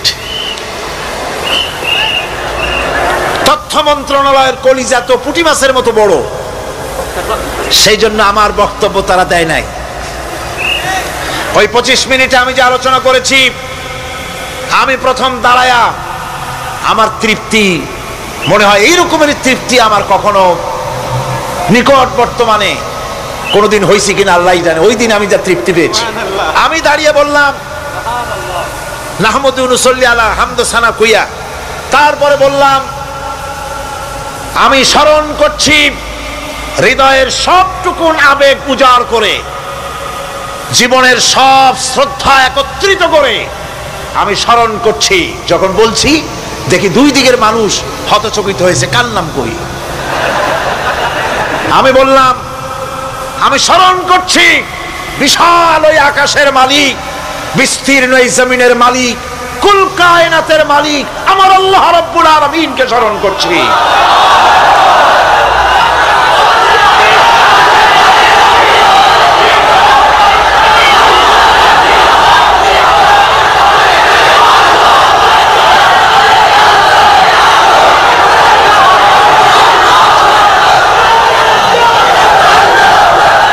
সুতরাং আমি দারুণ তৃপ্তি পেয়েছি। আপনাদেরকেও বলি প্রশংসা হবে কেবলমাত্র আল্লাহ পাকের। প্রশংসা কার? আর প্রশংসা হবে বিশ্ব নবী জনাবে মুহাম্মদ রাসূলুল্লাহ সাল্লাল্লাহু আলাইহি ওয়াসাল্লাম। চিৎকার মেরে সারা জীবন আল্লাহ এবং রাসূলের প্রশংসা করতেই থাকবে ইনশাআল্লাহ। আমাদের করতে হবে, মুসলমানদের দায়িত্ব। আর প্রশংসা করব যারা আমার রাসূলের, আল্লাহর হুকুম মানে আর আমার রাসূলের অনুসরণ অনুকরণ যারা করে তারা আমাদের সম্মানের পাত্র, আলহামদুলিল্লাহ। 2, শেষ বিচারের একমাত্র মালিক হচ্ছেন আল্লাহ পাক। সূরা ফাতিহার দ্বিতীয় শিক্ষা, শেষ বিচারের দিন, ডে অফ জাজমেন্ট, শেষ বিচারের দিনের মালিককে একচ্ছত্র অধিপতি আল্লাহ রাব্বুল আলামিন। যেদিন কেউ কথা বলতে পারবে না আল্লাহ পাকের নির্দেশ ছাড়া, সেই হাসরের মাঠের একচ্ছত্র মালিক আল্লাহ পাক। সুপ্রিম কোর্টের সুপ্রিম কোর্ট, সমস্ত জাস্টিসদের জাস্টিস হবেন আল্লাহ সুবহানাহু ওয়া তাআলা। এটা হলো দ্বিতীয় শিক্ষা, মনে রাখতে হবে। সেদিন আল্লাহ পাক তিনি বিচার করবেন, কঠিন বিচার হবে সেদিন, এটা মনে রাখতে হবে। 3 নম্বরের শিক্ষা হচ্ছে সূরা ফাতিহার শিক্ষা নাম্বার 3, জীবনের সকল ক্ষেত্রে গোলামি, আনুগত্য, দাসত্ব একমাত্র কেবলমাত্র শুধুমাত্র আল্লাহ রাব্বুল আলামিনের। গোলামি কার হবে? চিল্লায়ে বলেন কার হবে? 3। 4 নম্বরে সাহায্য চাইতে হবে কেবলমাত্র কার কাছে? আল্লাহ পাকের কাছে। 5, হেদায়েতের গ্রন্থ হিসাবে গ্রহণ করতে হবে আল্লাহ পাকের কোরআনে কারীমকে। 6, অনুসরণ করতে হবে কেবলমাত্র নবীজিন, সিদ্দিকিন, শুহাদা, সালেহিনদেরকে। 7, জীবনের সকল স্তর থেকে ইহুদি এবং নাসারাদের প্রভাব মুক্ত করতে হবে নিজের জীবনকে। ইহুদি, নাসারা, আল্লাহ বিরোধী যারা মুশরিক, নাস্তিক, মুরতাদ, এই সবগুলি থেকে নিজেকে মুক্ত করতে হবে। গোলামি হবে কেবলমাত্র আল্লাহ পাকের। আর এইভাবে 7টি আয়াতের 7টি শিক্ষা আপনাদের সামনে পেশ করলাম। আল্লাহ রাব্বুল আলামিন এগুলি যেন মানার তৌফিক আমাদের দেন, আমরা বলি আমিন। আর জোরে বলেন আমিন। বন্ধুগণ, গায়রিল মাগদুবি আলাইহিম ওয়ালাদ-দাল্লিন আমরা পড়ি, ইহুদি এবং খ্রিস্টানের পথ অনুসরণ করব না বলি, কিন্তু এই তো 1 জানুয়ারি আসতেছে। 1 জানুয়ারি 1997 সন, 31 ডিসেম্বর রাত 12টা 1 মিনিটের সময় বাংলাদেশের শহর সমূহে বাজি পোড়ানো শুরু হয়। কথা ঠিক কিনা? আমি জিজ্ঞেস করতে চাই, এটা কি খ্রিস্টানের দেশ? জোরে বলেন, এটা কি খ্রিস্টানের দেশ? অবশ্য আমাদের দেশে খ্রিস্টান, হিন্দু, বৌদ্ধ যারা আছে তারাও আমাদের নাগরিক, সন্দেহ নাই। কিন্তু এই দেশ হচ্ছে পৃথিবীর 2য় বৃহত্তম মুসলিম দেশ। খ্রিস্টানেরা নববর্ষ উদযাপনের জন্য বাজি পোড়াক, ফুর্তি করুক, যা বললে তাই করুক, কিন্তু একজন মুসলমান এই নববর্ষ উদযাপনের জন্য বাজি পোড়াতে পারে না, বোমা ফুটাতে পারে না, ফুর্তি করতে পারে না। মানে নাই, জাস্টিফিকেশন নাই। এটা যদি করা হয় আপনি খ্রিস্টানদের গোলামি করছেন, এটাই প্রমাণিত হবে। পয়লা বৈশাখ নববর্ষ উদযাপন করা হয় আমাদের দেশে। আজ 2-4 বছর ধরে শুরু হয়েছে পয়লা বৈশাখ উদযাপন করা। পয়লা বৈশাখে সকালবেলায় বাসন্তী রঙের শাড়ি পরে সারা রাত রাস্তায় আলপনা এঁকে রমনা লেকের পাশে গিয়ে যুবতী আর যুবকরা বাসন্তী রঙের শাড়ি পরে সূর্য উদয়ের পানে করজোড়ে সেদিকে তাকিয়ে বলে, এসো হে নববৈশাখ স্বাগতম হে। বৈশাখও বলে, বাবাজিরা আমারে ডাকতেছো? ওয়েট এন্ড সি, অপেক্ষা করো, আসতেছি। যে বৈশাখকে ডাকা হলো, স্বাভাবিক বৈশাখ কাল বৈশাখী রুদ্র রূপ ধারণ করে 180 মাইল স্পিডে এসে বাড়ি ঘর কল কারখানা ভাঙ্গা জনমের মতো স্বাগতম হে।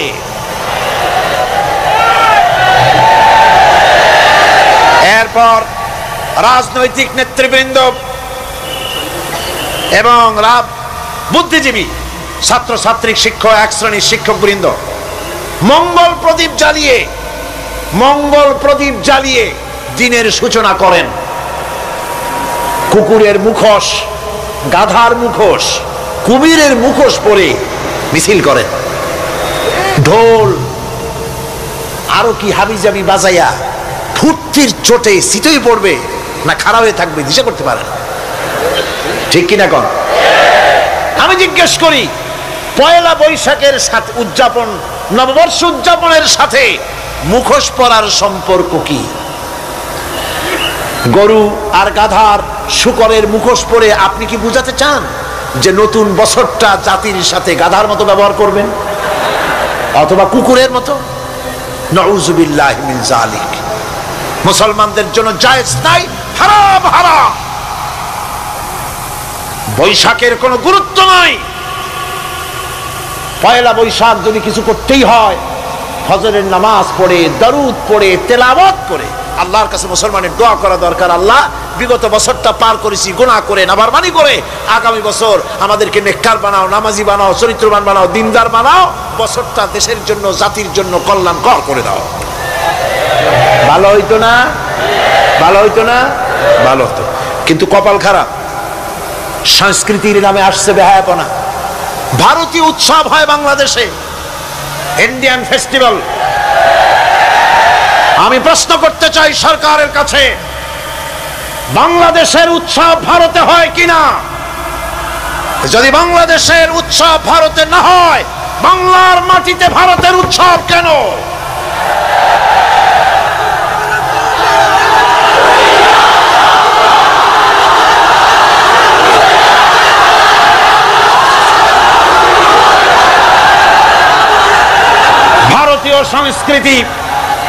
ভারতীয় সংস্কৃতি মুসলমানদের জন্য এইডসের চাইতেও মারাত্মক।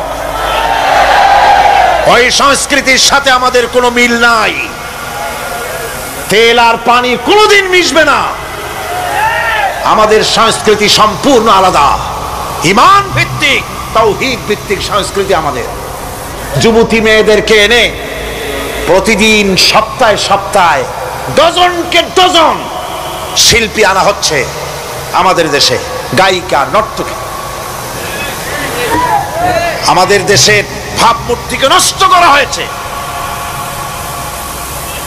গান বাজনার দিকে উঠে পড়ে লেগে গিয়েছে জাতি আজ।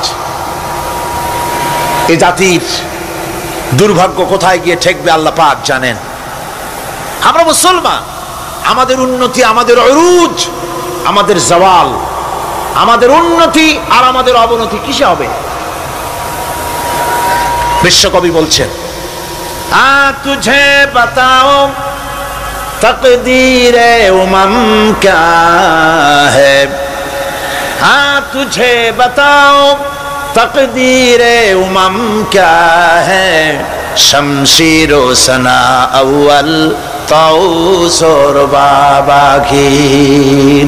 এসো, এ জাতির অগ্রগতি আর উন্নতির ইতিহাস তোমারে শোনাই। এ জাতির হাতে যতদিন ছিল তরবারি, এ জাতির হাতে যতদিন ছিল কোরআন, গোটা পৃথিবী তার পায়ের উপরে চুমা খেয়েছে। আর যেদিন কোরআনের পরিবর্তে জাতির হাতে এসেছে তানপুরা, বেহালা, ঢোল, সারিন্দা, নারিন্দা, সারেগামা পাদানিসা, তখনই কপাল পুড়েছে জাতির।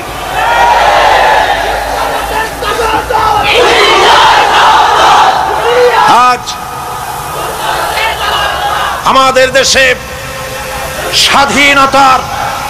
স্বাধীনতার রজত জয়ন্তী উদযাপন হয়েছে, শুধু গান আর গান, নাচ আর নাচ। সরকারের কোটি কোটি টাকা খরচ হয়েছে। স্বাধীনতার জন্য তো উৎসব করবই। স্বাধীনতা থাকলে আমরা থাকব, স্বাধীনতা না থাকলে আমরা গোলাম হয়ে যাব, ঠিক কিনা? কিন্তু আমার পদ্ধতি আলাদা, আমার ইসলামের পদ্ধতি আলাদা। আমরা হিন্দুর মতো, খ্রিস্টানের মতো নাচতে পারি না, গাইতে পারি না, ঢোল বাজাতে পারি না। বিজয় এলে কি করবেন আল্লাহ শিখাই দিয়েছেন। কে শিখিয়েছেন? আল্লাহ রাব্বুল আলামিন বলেন, ইযা জাআ নাসরুল্লাহি ওয়াল ফাত ওয়া রাআইতান নাসা ইয়াদখুলুনা ফি দীনিল্লাহি আফওয়াজা ফাসাব্বিহ বিহামদি রাব্বিকা ওয়াস্তাগফির ইন্নাহু কানা তাওয়াবা। আল্লাহর পক্ষ থেকে যখন বিজয় আসবে, ও নবী, বিজয় যখন আসবে আল্লাহর পক্ষ থেকে, তখন আপনি দেখতে পাবেন আল্লাহর পক্ষ থেকে মদদ, বিজয় যখন আসবে, দলে দলে লোক ইসলামের মধ্যে প্রবেশ করবে। এই বিজয় দেখে আপনি কি করবেন? আপনার জন্য দায়িত্ব তখন ফাসাব্বিহ বিহামদি রাব্বিকা ওয়াস্তাগফির ইন্নাহু কানা তাওয়াবা। আপনি বেশি করে ইস্তেগফার করুন, বেশি করে তাসবিহ পড়ুন। রাসূল কারীম সাল্লাল্লাহু আলাইহি ওয়াসাল্লাম এই সূরা নাযিল হওয়ার পর, ইসলামের চূড়ান্ত বিজয়ের মুহূর্তে এই সূরা যখন নাযিল হলো, রাসূল কারীম সাল্লাল্লাহু আলাইহি ওয়াসাল্লাম হাদিস শরীফে এসেছে, সারাক্ষণ বেশিরভাগ পড়তেন সুবহানাকা আল্লাহুম্মা ওয়া বিহামদিকা নাস্তাগফিরুকা ওয়া নাতুবু ইলাইক। সুবহানাকা পড়েন, সুবহানাকা আল্লাহুম্মা ওয়া বিহামদিকা নাস্তাগফিরুকা ওয়া নাতুবু ইলাইক। রাসূল কারীম সাল্লাল্লাহু আলাইহি ওয়াসাল্লামকে হযরত আয়েশা সিদ্দিকা রাদিয়াল্লাহু তাআলা আনহা জিজ্ঞেস করেছেন, হুজুর আপনি এখন এই দোয়াটা এত বেশি বেশি করতেছেন কেন? হুজুর বলেছেন, এটা আমাকে পড়তে বলা হয়েছে, আমাকে ইস্তেগফার করতে বলা হয়েছে, আমাকে তাসবিহ করতে বলা হয়েছে। অর্থাৎ বিজয়ে বিনয়ী হও। স্বাধীনতা দেন আল্লাহ, টিকায় রাখার মালিকও সে আল্লাহর প্রতি রুজু হতে হবে, মাথা নত করতে হবে। ঢোল বাজায় জাতির স্বাধীনতা রক্ষা করা যাবে না। গান গেয়ে নাটক করে ভারতীয় সংস্কৃতির উলঙ্গ বেহায়া নর্তকী এনে বাংলাদেশের স্বাধীনতা রক্ষা করা যাবে না। স্বাধীনতা রক্ষা করতে পারবে ইমানদার সাহসী সরকার। ইমানদার হতে হবে, সাহসী হতে হবে। স্পষ্ট করে ভারতকে জানিয়ে দিতে হবে, বাংলাদেশের বুকের উপর থেকে ট্রানজিট দেওয়া হবে না, হবে না, হবে না। আমাদের চট্টগ্রামের পোর্টকে থামুন, চট্টগ্রামের বীর চট্টলার পোর্টকে ভারতের জন্য উন্মুক্ত হতে দেওয়া হবে না। এদেশের লক্ষ লক্ষ মানুষের জীবন যেতে পারে, ভারতকে ট্রানজিট দেব না। ভারতকে ট্রানজিট দেওয়ার অর্থ হল ভারতের সেনাবাহিনীকে বাংলাদেশকে ওয়েলকাম করা, ভারতের ডেঙ্গু জ্বর, তাদের এইডস রোগ বাংলাদেশে আমদানি করা, বাংলাদেশকে ভুটান, সিকিমের মতো ভারতের গোলাম বানিয়ে দেওয়া।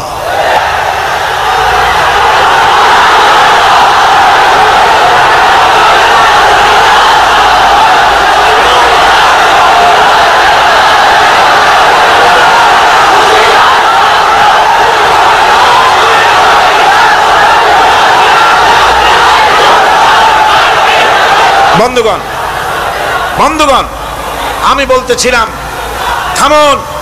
গায়রিল মাগদুবি আলাইহিম ওয়ালাদ-দাল্লিন, খ্রিস্টান, ইহুদি, হিন্দু, মুশরিক কারো অনুসরণ করব না।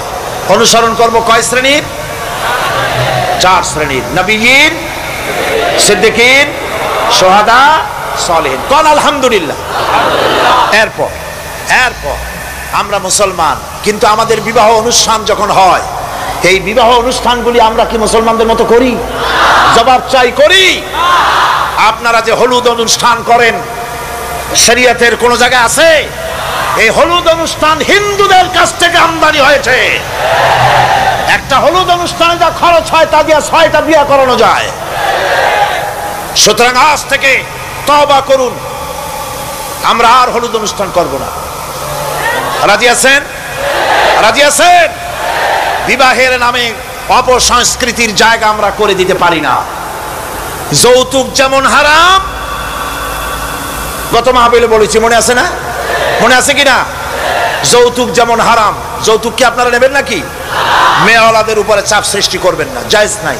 মেয়েওয়ালারা যদি ইচ্ছে করে কিছু দেয়, নিবেন। আমি তো আশা করেছিলাম যে সংসদ নেত্রী, প্রধানমন্ত্রী মহিলা, বিরোধী দলীয় নেত্রীও মহিলা, সুতরাং মহিলাদের উপরে তাদের দরদের খাতিরেই তারা যৌতুক বিল উত্থাপন করবেন, কিন্তু তারা করেন নাই। তাদের উচিত ছিল যৌতুককে ঝাঁটা মেরে বঙ্গোপসাগরে ফেলে দেওয়া, ওনারা তা করেন নাই। কিন্তু আমি ইনশাআল্লাহ সংসদে যৌতুক বিল জমা দেব, ইনশাআল্লাহ। আমি একা অথবা আমরা 3 জন যাই হই, সংসদে আমি কখনো একাকিত্ব ফিল করি না, কারণ আল্লাহ রাব্বুল আলামিন আমার সাথে আছেন। এই যৌতুক বিরোধী বিল উত্থাপন করে যৌতুক বন্ধ করতে হবে। 2 নম্বরের কথা হচ্ছে, মেয়েওয়ালারা তারাও আবার একটা খারাপ কাজ শুরু করেছেন, সেটা হলো বেশি পরিমাণের মহারানা চাপায় দেওয়া। মহারানা এটা শরীয়ত কোনো বান্ধে টেন্দে দেয় নাই। ছেলেপক্ষ যদ্দূর দিতে পারে সেইটা মেয়েওয়ালাদের আন্দাজ থাকা উচিত। অহেতুক যৌতুক, অহেতুক মহারানা চাপায় দিবেন না। এটা একটি ট্র্যাডিশন হয়েছে। 5,55,515 টাকা 1 পয়সা, এটা বাজে কাজ। 11 লক্ষ, হ্যাঁ, যদি ছেলেওয়ালা দেওয়ার মতো হয়, স্ত্রী দেন না, কোনো ক্ষতি নাই। আল্লাহ তো কোরআন শরীফে বলেছেন, তোমার বউরে যদি তুমি পাহাড় সমান সম্পদ দাও, কণা মাত্র ফিরায় নিও না। সুবহানাল্লাহ। আর মহারানার টাকাকে ফরজরূপী দায়িত্ব হিসাবে আদায় করে দাও। কাজী যে মহারানা আদায় হতে পারে এই রকমের মহারানা দেওয়া উচিত। অতিরিক্ত চাপাই দিতে পারবে না। কিয়ামতের দিন ওই পুরুষটাকে আল্লাহর দরবারে জিনাকারের কাতারে দাঁড়াতে হবে। আমাদের বিবাহ সম্পর্কে এই কথাটা বললাম, মনে রাখবেন, যৌতুক নিবেন না, আর অতিরিক্ত মহারানার বোঝাও চাপাই দিবেন না।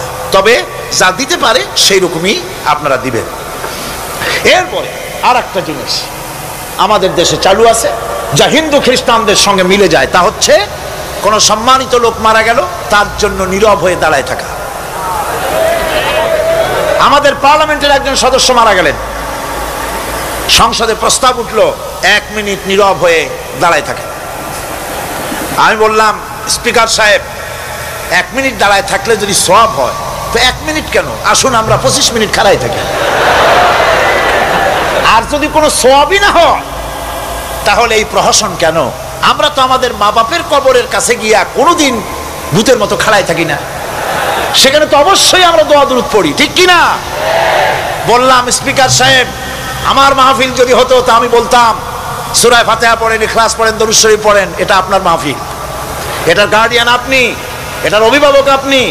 আপনি সকলকে বলেন সূরা ফাতিহা, সূরা ইখলাস পড়তে। মাননীয় সম্মানিত স্পিকার সাথে সাথে বললেন সকলকে, আপনারা ফাতিহা পড়েন, ইখলাস পড়েন, দরুদ শরীফ পড়েন। আলহামদুলিল্লাহ, বললেন আলহামদুলিল্লাহ। আমরা চেষ্টা করছি সংসদের ভেতরে একটা গুণগত পরিবর্তন আনার জন্য। আল্লাহ যেন তৌফিক দেন, জনগণ আমিন। ভাইরা আমার, সুতরাং এই সমস্ত হচ্ছে খ্রিস্টান ইহুদিদের কাস্টমস, তাদের ট্র্যাডিশন, এর সাথে আমাদের কোনো সম্পর্ক নাই। হিন্দুরা, খ্রিস্টানেরা কেউ মরে গেলে পরে দাঁড়ায় থাকুক, শুয়ে থাকুক, যেমনি পারে তেমনি করুক, কিন্তু আমি তো মুসলমান, আমি কি? জোরে বলেন, আমরা কি? ইসলাম যা এলাউ করে না, আমরা তা করতে পারি না। এটা যেন আমাদের সকলের মনে থাকে, বন্ধুগণ। এরপরে আমি আরজ করতে চাই, আমি মোনাজাতের দিকে এগোচ্ছি। আমি বুঝতে পারছি মানুষের প্রচন্ড কষ্ট হচ্ছে, মা বোনদের, ভাইয়েদের। এরপরে যে কথাটি আমি বলতে চাই সেটা হলো, বাংলাদেশ হচ্ছে ইসলামের ঘাঁটি, ইসলামের দুর্জয় ঘাঁটি। আমাদের এই দেশে আল্লাহর দ্বীন কায়েম করতে হবে, জমিন আল্লাহর। আমি জিজ্ঞেস করতে চাই, এই লক্ষ লক্ষ জনতার কাছে জমিন কার? আমি খুশি হইতে পারলাম না। আপনারা আল্লাহর নামটা কি জোরে নিছিলেন? গায়ে যত শক্তি আছে ওই শক্তি দিয়ে আল্লাহর নামটা নিছিলেন? যদি না নিয়ে থাকেন, সবটা শক্তি নিয়ে আপনারা বলেন জমিন কার? আরো জোরে বলতে হবে, জমিন কার? আকাশ কার? বাতাস কার? এ মানব গোষ্ঠী কার? আইন চলবে কার? সুতরাং আল্লাহর আইনের উল্টা ধর্মনিরপেক্ষতাবাদ, জাতীয়তাবাদ, পুঁজিবাদ, সমাজতন্ত্র মানি না, মানি না, মানি না।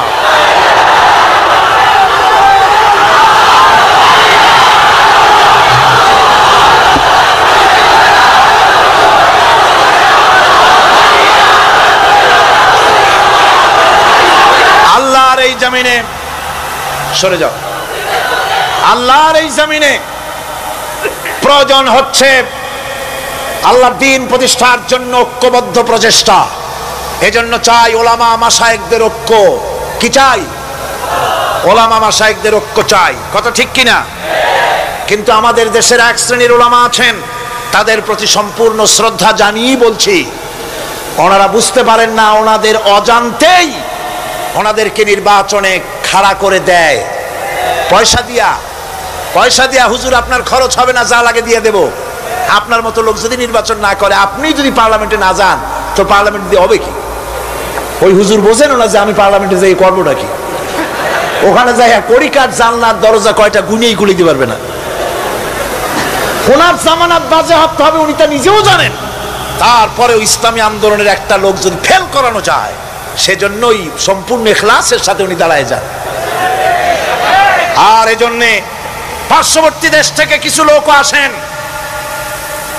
তারা এসে এদেশের মুসলমান এবং ওলামাদের মধ্যে অনৈক্য ঘটায় যান। তারা যত বড় আলেম হোক আর পীর নামের হোক, আমি তাদেরকে সাবধান হতে বলি, আপনার রাজনীতি আপনার দেশে করুন। আওলাদে রাসূলের নাম লাগাইয়া বাংলাদেশের রাজনীতিতে নাক গলাবেন না।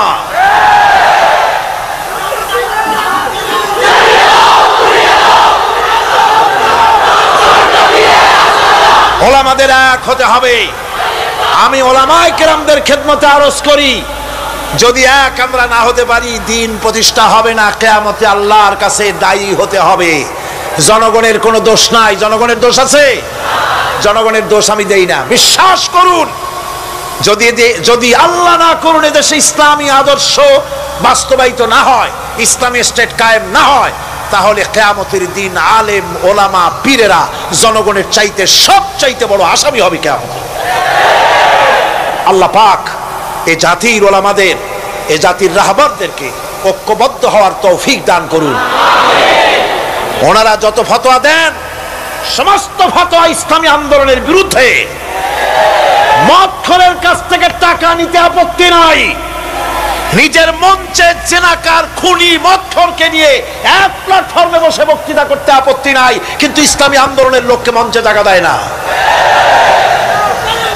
সমস্ত ফতোয়া ইসলামী আন্দোলনের বিরুদ্ধে তারা দেন।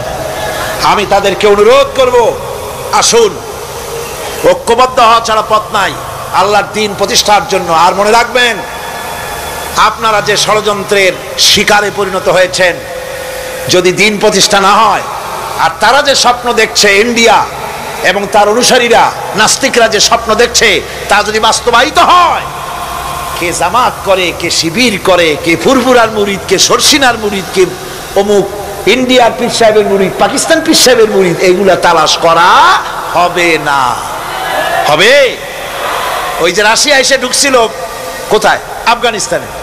সেইখানে সব আলেম ওলামারা জঙ্গলে যাইয়া এক হইল।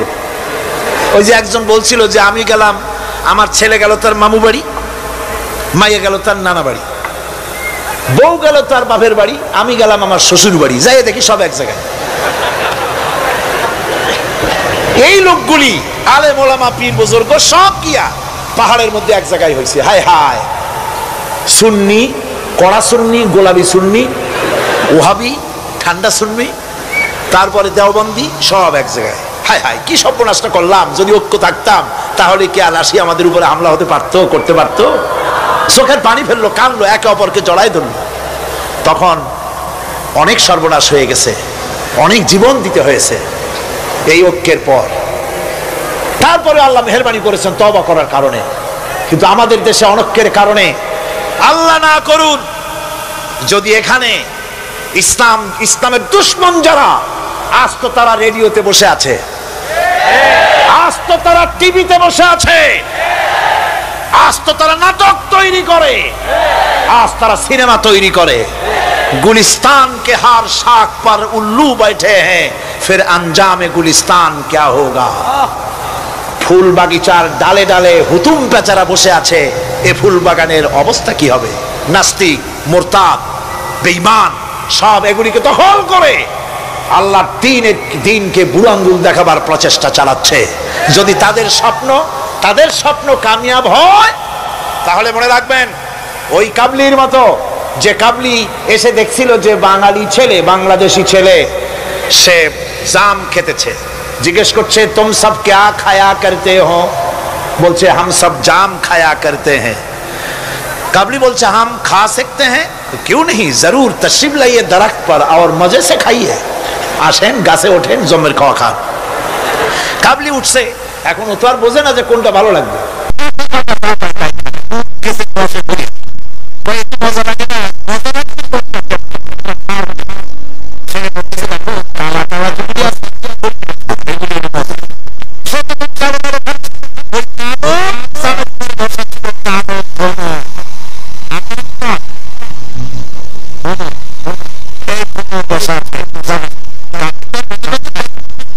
শুদ্ধা ধরছে, কাবলির হাতের মধ্যে ভ্রমর পড়ছে। এখন কাবলির হাত তো বোঝেন সাগর কলার মতো আঙ্গুল, ওর ভিতরে ভ্রমর পড়ে ভোঁ ভোঁ করছে।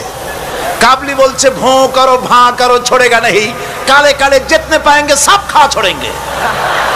কালো পাইলি হইছে। সুতরাং ইসলাম বিরোধীরা যদি সুযোগ পেয়ে যায়, দেওবন্দি মাদ্রাসায় কে পাশ করেছো, পটিয়াকে, হাটহাজারীকে, ফুরফুরাকে, সরসিনাকে, দেওবন্দিকে, আলিয়াকে দেখা হবে না, পাইকারি ধরে দাড়ি টুপি ধরে ধরে হত্যা করা হবে।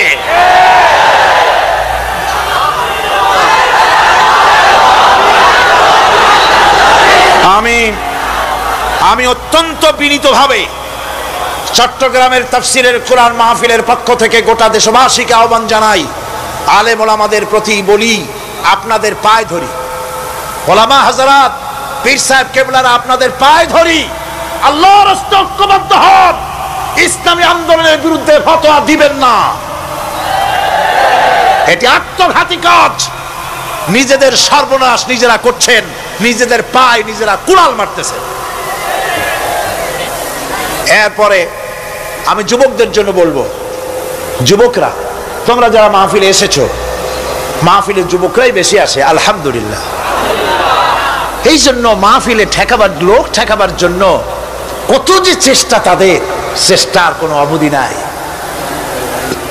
এই আমার বিরুদ্ধে 1989-90 দুইটা বছর যা জ্বালানো হয়েছে, যেখানে যাই, আমি যাওয়ার আগেই হযরত হরতাল শরীফ আইসা হাজির, 144 ধারা হাজির। তো মাবুদের মেহেরবানি, জনগণ কোরআনের পাগল, বাংলাদেশের জনগণ যেখানে 144 দিয়েছে সরকার, জনগণ সেখানে 288 বানায় দিছে। এক পত্রিকায় দেখলাম সেখানে লিখেছে হরতালও সফল, তাফসিরও সফল।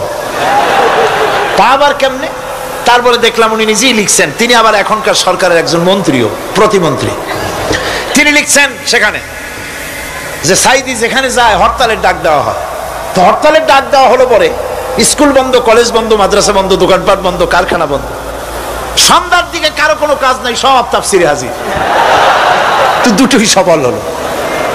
কোরআনের পাগল থেকে, কোরআনের পাগলদেরকে কোরআন থেকে বঞ্চিত করা, দূরে রাখা ওদের সবচাইতে বড় ভয়।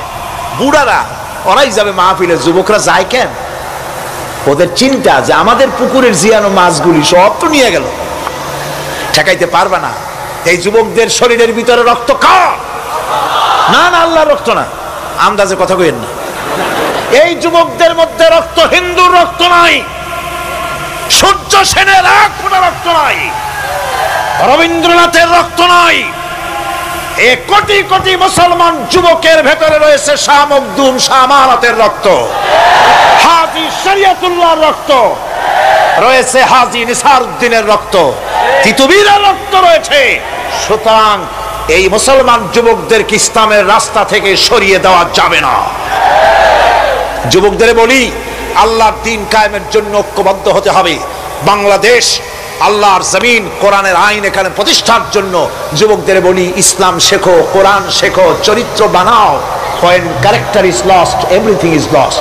চরিত্রী যখন হারাবে, তখন তোমার কাছে হারাবার মতো আর কোনো জিনিস বাকি থাকবে না। চরিত্রকে বলবৎ রাখবে। চরিত্র হলো সবচাইতে মানুষ হওয়ার জন্য চরিত্র শ্রেষ্ঠ জিনিস। এই চরিত্রকে তোমরা হেফাজত করবে, 5 ওয়াক্ত নামাজ পড়বে, ওয়াকুনু মা'আস সাদিকিন, সত্যবাদীদের সাথে থাকবে। যারা ইসলামের আন্দোলন করে তাদের সাথী হও, তাদের কর্মী হও। আল্লাহ রাব্বুল আলামিন তোমাদেরকে যুগের খালিদ বিন ওলীদ আল্লাহ বানায় দিবেন। আমি তো বিশ্বাস করি এই যুবকদের হাতে ইসলামের পতাকা উড়বে বাংলাদেশে ইনশাআল্লাহ।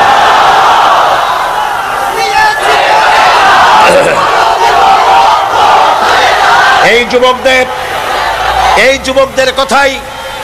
যুবকদের কথাই আল্লাহ পাকের নবী বলেছেন। নবীজি বলেছেন, কিয়ামতের দিন যেদিন কোনো ছায়া থাকবে না, আল্লাহর আরশ ব্যতীত আরশের ছায়া ছাড়া কোনো ছায়া থাকবে না, ওই দিন আরশের নিচে 7 শ্রেণীর লোকেরা জায়গা পাবে। ওর ভিতরে হবে এক শ্রেণী হবে ওয়াশাবুন নাশা ফি ইবাদাতিল্লাহ, ওই সব যুবক যারা রাত কাটিয়েছে আল্লাহর ইবাদত করে, চোখের পানি ফেলেছে, তাদের জন্য জান্নাত যুবকদের জন্য। আমি আগেও বলেছি, বুড়োরা কেউ ভেস্তে যাবে না, চিন্তা করে কোনো লাভ নাই। কালো মানুষ আর বুড়া মানুষ ভেস্তে যাবে না, কোন মৌলভী সাহেবের ফতোয়া নয়, স্বয়ং রাসূলুল্লাহ বলছেন। এখন তো বুড়া মানুষেরা মহা মুসিবতে পড়ছেন, আমিও আপনাদের দলে, চিন্তার কারণ নাই। রাসূলুল্লাহ বলেছেন, বুড়া কালো মানুষ কান্দো না, কান্দার কোনো দরকার নাই। তুমি যখন ভেস্তে যাবে তুমি বুড়া থাকবে না, আল্লাহ জওয়ান বানাই দিবেন। কালো মানুষ কালো থাকবে না, জান্নাতে যাওয়ার সময় আল্লাহ পাক পূর্ণিমার চাঁদের চাইতেও সুন্দর বানাই দিবেন। সুতরাং যুবকেরা, বেহেশত তোমাদের জন্য, এই বেহেশতের জন্য তৈরি হও, জান্নাতে যাওয়ার জন্য তৈরি হও। এই দুনিয়ার নারী বাড়ি গাড়ি তুচ্ছ আল্লাহর জান্নাতের সামনে। সাহাবায়ে কেরাম জীবন দিয়েছেন জান্নাতের আশায়। সেই জান্নাতের আশা জাহান্নামের ভয় আর জান্নাতে যাওয়ার লোভ প্রত্যেকটি যুবকের রক্তের ফোঁটায় ফোঁটায় আল্লাহ ঢুকায় দিক। যুবতী মেয়েদেরকে বলবো, ছাত্রী যারা এসেছেন মহিলাদের মধ্যে, এদেশে ইসলামী ছাত্রী সংস্থা নামে একটি সংস্থা আছে, মেয়েদেরকে দ্বীন শিখায় তারা। যেখানে মেয়েরা তাদের সতীত্ব বজায় রাখতে পারে না, দ্বীন শিখতে পারে না, সেখানে কলেজে, বিশ্ববিদ্যালয়, হাই স্কুলে ইসলামী ছাত্রী সংস্থা একটা নিয়ামত। জোরে কোন আলহামদুলিল্লাহ। সব ভাইদেরকে আর মায়েদেরকে বলবো, আপনারা আপনাদের মেয়েদেরকে ছাত্রী সংস্থার সাথে দ্বীন শেখার জন্য, ঈমান শেখার জন্য, চরিত্র শেখার জন্য আপনি তাকে দিয়ে দেন। 1 বছর 6 মাস পরে ওই মেয়েকে দেখলে আপনার চোখ ঠান্ডা হয়ে যাবে। আলহামদুলিল্লাহ, দিনদার হবে, নামাজি হবে, পরেশগার। এরপরে যুবকদের কথা বললাম, যুবতী মেয়েদের কথা বললাম, এখন বলবো আমি সরকারি অফিসারদের কথা। সরকারি অফিসার যারা, প্রশাসনিক দায়িত্বশীল যারা, তারা হচ্ছেন আমাদের সবচেয়ে নিকটতম লোক। তারা জনগণের খেদমত করছেন। আলহামদুলিল্লাহ, সকলে কোন আলহামদুলিল্লাহ। আমি দোয়া করি তাফসীরের মাহফিলের পক্ষ থেকে সরকারি অফিসার যারা, ম্যাজিস্ট্রেট আছেন, জজ আছেন, ডিসি আছেন, এনডিসি আছেন, এডিসি আছেন, টিএনও আছেন, সর্বস্তরে সচিব থেকে শুরু করে দারোগা পর্যন্ত সর্বস্তরের প্রশাসনিক দায়িত্বশীল ব্যক্তিবর্গকে আল্লাহ রাব্বুল আলামিন ঈমানি যোগ্যতার সাথে সরকারি দায়িত্ব পালনের তৌফিক দিন। তবে একটা কথা বলবো, আপনি যে দায়িত্বে আছেন, আপনি সরকারকে খুশি করার জন্য অবৈধ কাজে লিপ্ত হবেন না। আপনার বিবেক যদি বাধা দেয়, বিবেককে ফাঁকি দিয়ে অন্যায় কাজে হাত দিবেন না। এক শ্রেণীর লোক আছে, যে সরকার আছে সেই সরকার কি বলে, আপনার জন্য আমরা তো অপেক্ষা করতেছিলাম। এরা হলো বীরবলের মতো। সম্রাট আকবরের নাম মনে আছে আপনাদের? তার কত রত্ন ছিল দেখছেন? কেউ কয় 5টা, কেউ কয় 6 রত্ন। ইতিহাস ভুলবেন না, ইতিহাস মনে রেখে। নবরত্নের একটা নাম ছিল, নাম হলো বীরবল। সম্রাট বাজারে গিয়েছে, তরকারি দেখতে গিয়ে বেগুন চোখে পড়েছে। বেগুন দেখে খুব লক্ষ্য করে দেখছে। বীরবল বলছে, জাহাপানার খুব পছন্দ নাকি? দেখতে তো খুবই সুন্দর। বীরবল বলছে, জাহাপানায় এই যে বেগুন, এটার নাম হচ্ছে বাবুল, অর্থাৎ এর অনেক গুণ। এটা যদি ভর্তা করে খান আপনার মাথার চুল কখনো উঠবে না। এটা যদি ভাজি করে খান আপনার স্বাস্থ্য ক্রমেই ভালো হবে। এটা যদি আপনি তরকারি মাছের সাথে মিলায় খান আপনার রাজত্ব আরো দুর্গাই। এই রকমের অনেক ফজিলত বয়ান করলো। তারপরে ঠিক আছে, কেন ওগুলি কেনা হইল, রান্না হইল, জন্মের খাওয়া খাইব। আর এখন বেগুন জন্মের খাওয়া খাইলে যা হয়, টয়লেট রিজার্ভ, মেজাজ খারাপ সম্রাটের। বীরবল এসে দেখে মেজাজ স্ট্রং হয়ে আছে। বাচ্চা জাহাপানা কি হয়েছে? আরে বেটা, তুমি কি তরকারি ফজিলত বয়ান করলে, আমার তো পেটের ব্যথায় অস্থির। কয় হুজুর, এই একটা তরকারি নাকি, ওটার নাম তো বেগুন, ওর কোনো গুণই নাই। এটা খাইলে পরে দেখাউস হয়, পাচনা হয়, একদিনা হয়, ব্রঙ্কাইটিস হয়, নিউমোনিয়া হয়। এটা খাইলে পরে কত রোগ মারা গেছে, কলেরা বসন্ত হইয়া। এটা তো তরকারি। সর্বনাশ, আমার তো পেটের কথা সারি গেছে তোমার এই বক্তৃতা শুনে। বলে কিরকম? কালকে বেগুনের একই ফজিলত বর্ণনা করলে, আর আজকে বেগুনের এত উৎসাহ বলছো তুমি, একই মুখে দুই রকম। বীরবল বলছে, জাহাপানা কিছু মনে নেবেন না, আমি তো বেগুনের চাকরি করি না, আমি তো জাহাপানার চাকরি করি। কালকে আপনি বলেছেন বেগুন দেখতে সুন্দর, আমার পক্ষে যতদূর সুন্দর ফজিলত বয়ান করেছি।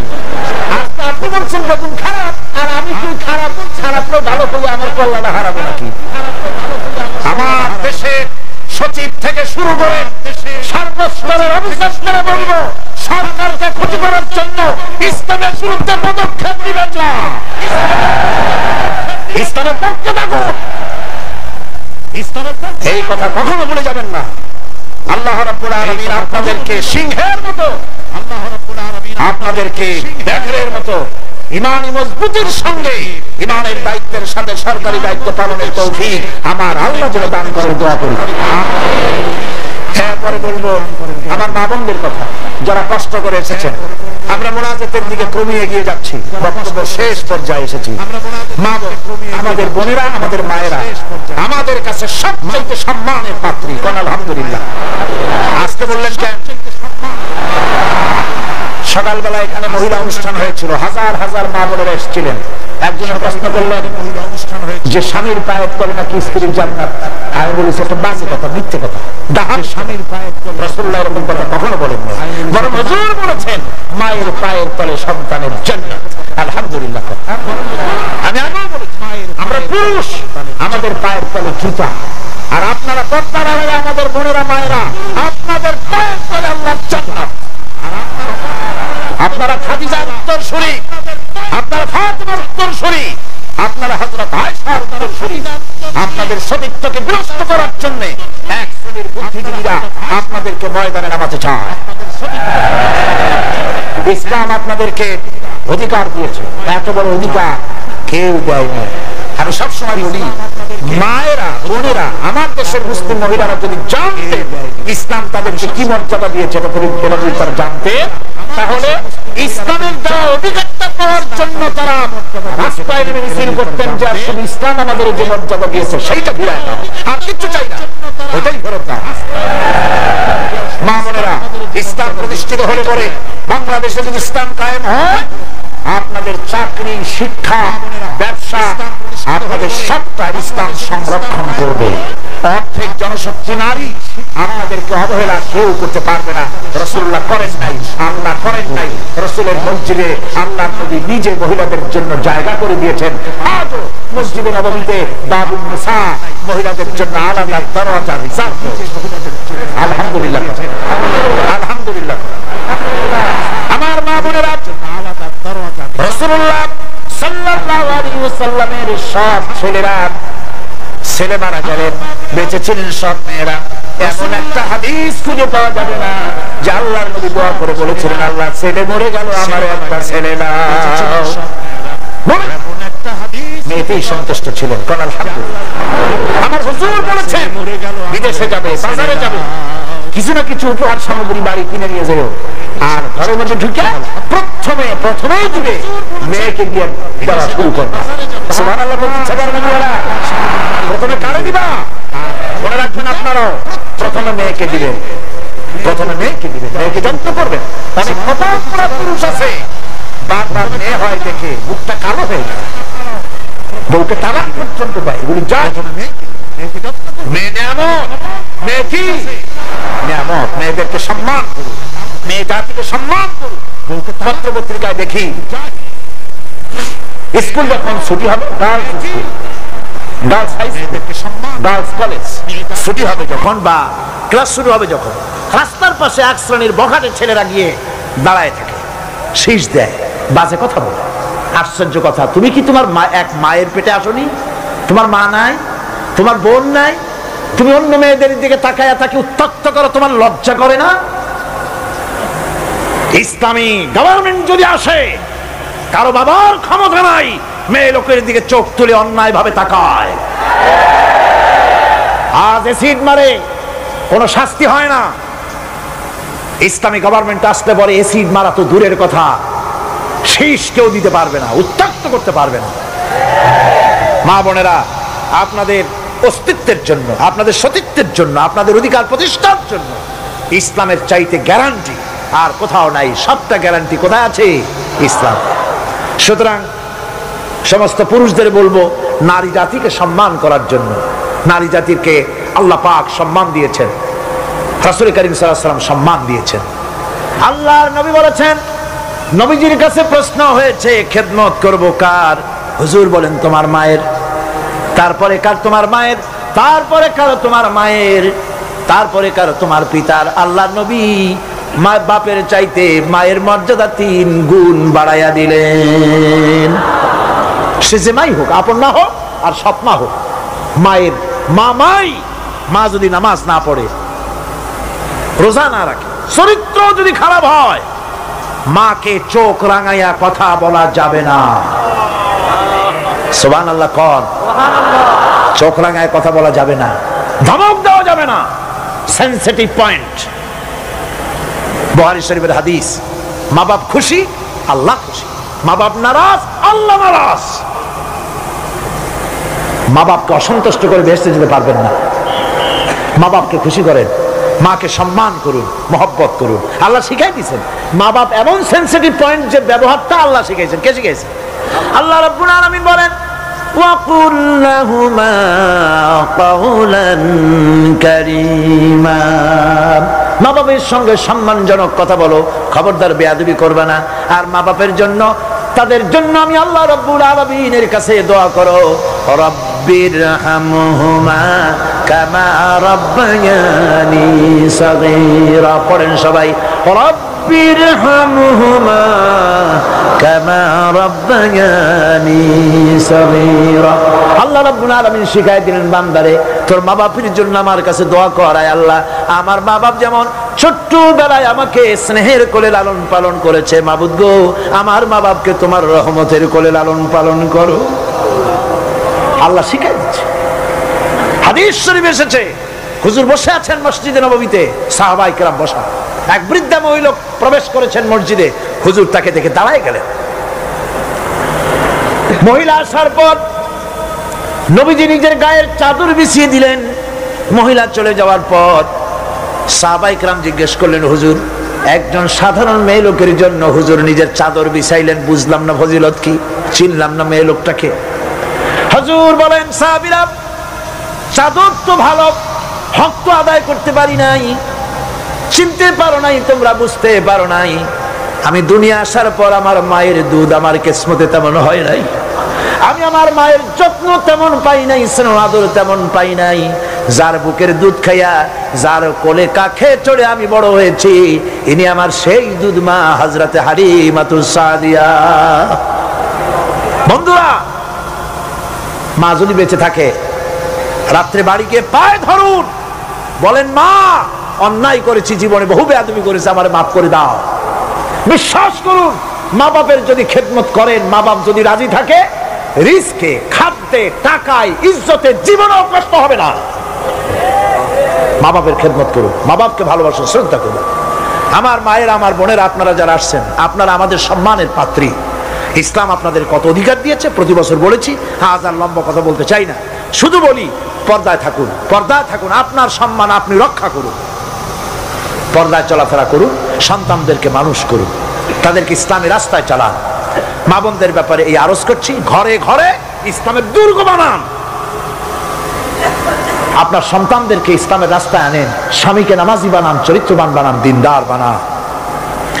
এরপরে সব শেষে দেশের আইনজীবী, সাহিত্যিক, বুদ্ধিজীবী, সাংবাদিক, তাদের ব্যাপারে বলতে চাই, আপনারা জাতির বিবেক, আপনারা জাতির জন্য অনেক কিছু করতে পারেন। সাহিত্যিকরা, কবিরা, বুদ্ধিজীবীরা, সাংবাদিকরা অনেক অবদান রাখতে পারেন। আপনার একটা বেকায়দার খবর দেশের মধ্যে চাঞ্চল্যের সৃষ্টি করে দিতে পারে, আবার একটা ভালো খবর দেশের মধ্যে আমন আমান পয়দা করে দিতে পারে, ঠিক কিনা? ঠিক কিনা? সুতরাং সাংবাদিক বৃন্দ, আপনারা সম্মানের পাত্র, আপনারা নিজেদের সম্মানকে রক্ষা করে চলবেন, হলুদ সাংবাদিকতার পেছনে দৌড়াবেন না। প্রত্যেকটি কথা এবং কাজের জন্য আল্লাহর কাছে জবাবদিহি করতে হবে, এ কথা যেন সাংবাদিকদের মনে থাকে। আল্লাহকে ভয় করুন, আল্লাহকে ভয় করুন, আল্লাহকে ভয় করে সাংবাদিকতার মহান পেশায় নিয়োজিত থাকুন। হক কথা লিখবেন, জীবনের বিনিময় হক কথা বলবেনই। অন্যায়কে প্রশ্রয় দিবেন না, সত্যকে ঢেকে রাখবেন না, তাহলে কিয়ামতে আল্লাহর কাছে জবাবদিহি করতে হবে। আইনজীবী, বুদ্ধিজীবী, সম্মানের পাত্র আপনারা, আপনারা দেশের জন্য, জাতির জন্য কল্যাণজনক কিছু রেখে যাওয়ার জন্য চেষ্টা করুন। সব শেষ কথা সেটা হলো এই পৃথিবীর কাছে আমরা অনেক ঋণী, এই পৃথিবীর কাছেও আমরা অনেক ঋণী। এই পৃথিবীতে পৃথিবীর ফল খাই, ভাত খাই, মাছ খাই, পনির খাই, তরকারি খাই, দুধ খাই, গোশ খাই, এই পৃথিবী থেকে উৎপাদিত। সুতরাং এই পৃথিবীর কাছেও আমরা ঋণী আছি। মূল ঋণী তো আল্লাহর কাছে। মূল ঋণী কার কাছে? আল্লাহ পাকের কাছে। তবে পৃথিবীর কাছেও একটু ঋণী আমরা আছি, সেই ঋণ পরিশোধ করতে হবে। সেই ঋণটা কিভাবে পরিশোধ করবেন? সেই ঋণটা পরিশোধের একটাই পথ, আপনার চাইতে আপনি একজন ভালো নাগরিক আপনার সন্তানদের মধ্য থেকে তৈরি করে যান। একজন দিনদার, ইমানদার মুসলমান সন্তান, সন্ততি, ছেলে মেয়ে তৈরি করে যান, তাদেরকে দিনদার বানান, নামাজি বানান, চরিত্রবান বানান। আল্লাহ পাক যেন সকলকে তৌফিক দেন। শেষে একটা ওয়াদা করতে চাই, আপনাদের কাছে একটা দাবি করতে চাই। আমার দাবি তো আপনারা মনে হয় ফেলবেন না, ফেলবেন নাকি? আপনাদের জানা আছে অযৌক্তিক দাবি আমি করব না। সে দাবিটা হচ্ছে, বহুত মুসলমান আছে শবে বরাতে সারা রাত জাগে কিন্তু ফজরের নামাজ পড়ে না, আছে কিনা? আজকের মাহফিলে দোয়া কবুল হবে আশা করে অনেক বেনামাজিও আসছেন, নামাজ পড়েন না। 5 ওয়াক্ত নামাজকে সঠিকভাবে পড়তে হবে, রাজি আছেন? নামাজের ব্যাপারে গত বছর প্রায় 2 ঘন্টা ওয়াজ করেছিলাম, মনে আছে না? মনে না থাকলে ক্যাসেট আবার কিনে নেবেন, আবার কিনবেন, আবার শুনবেন। যেহেতু আমি কথা নিজের থেকে বলি না, কোরআনে কারীম থেকে বলার চেষ্টা করি। আমি আজকে ওয়াদা চাই, মুনাজাতের আগে জীবনে কোনোদিন ফরজ নামাজ, ফরজ রোজা, শরীয়তের ওজর ছাড়া ছাড়বো না। ওয়াদা করতে পারবেন? 2 হাত উঁচু করেন। মা বোনেরা আপনারাও আপনাদের পর্দার ভিতরে হাত উঁচু করে বলেন, ইয়া আল্লাহ। সকলে বলতে হবে, ইয়া আল্লাহ, তোমার নামে কসম করছি, যতদিন আমার মাথার কাছে মালাকুল মউত না আসতেছে ততদিন পর্যন্ত ফরজ নামাজ, ফরজ রোজা, শরীয়তের ওজর ছাড়া ছেড়ে দেব না। ইয়া আল্লাহ, আমার এই শপথ মৃত্যু পর্যন্ত পালন করার তৌফিক আমাকে দান করো, আমিন ইয়া রাব্বাল আলামিন। দরুদ শরীফ পড়েন। আল্লাহুম্মা 10 এগুলো আপনি বলে দিন। জি জি জি, ঠিক আছে। আজকে এই মঞ্চে 10 জন ইসলাম কবুল করার জন্য হাজির হয়ে গেছেন। আমিন।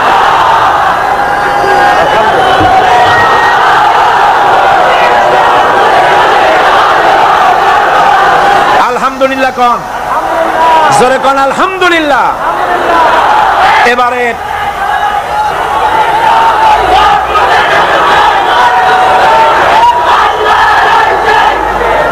এবারে ওনাদেরকে মুসলমান ইসলাম কবুল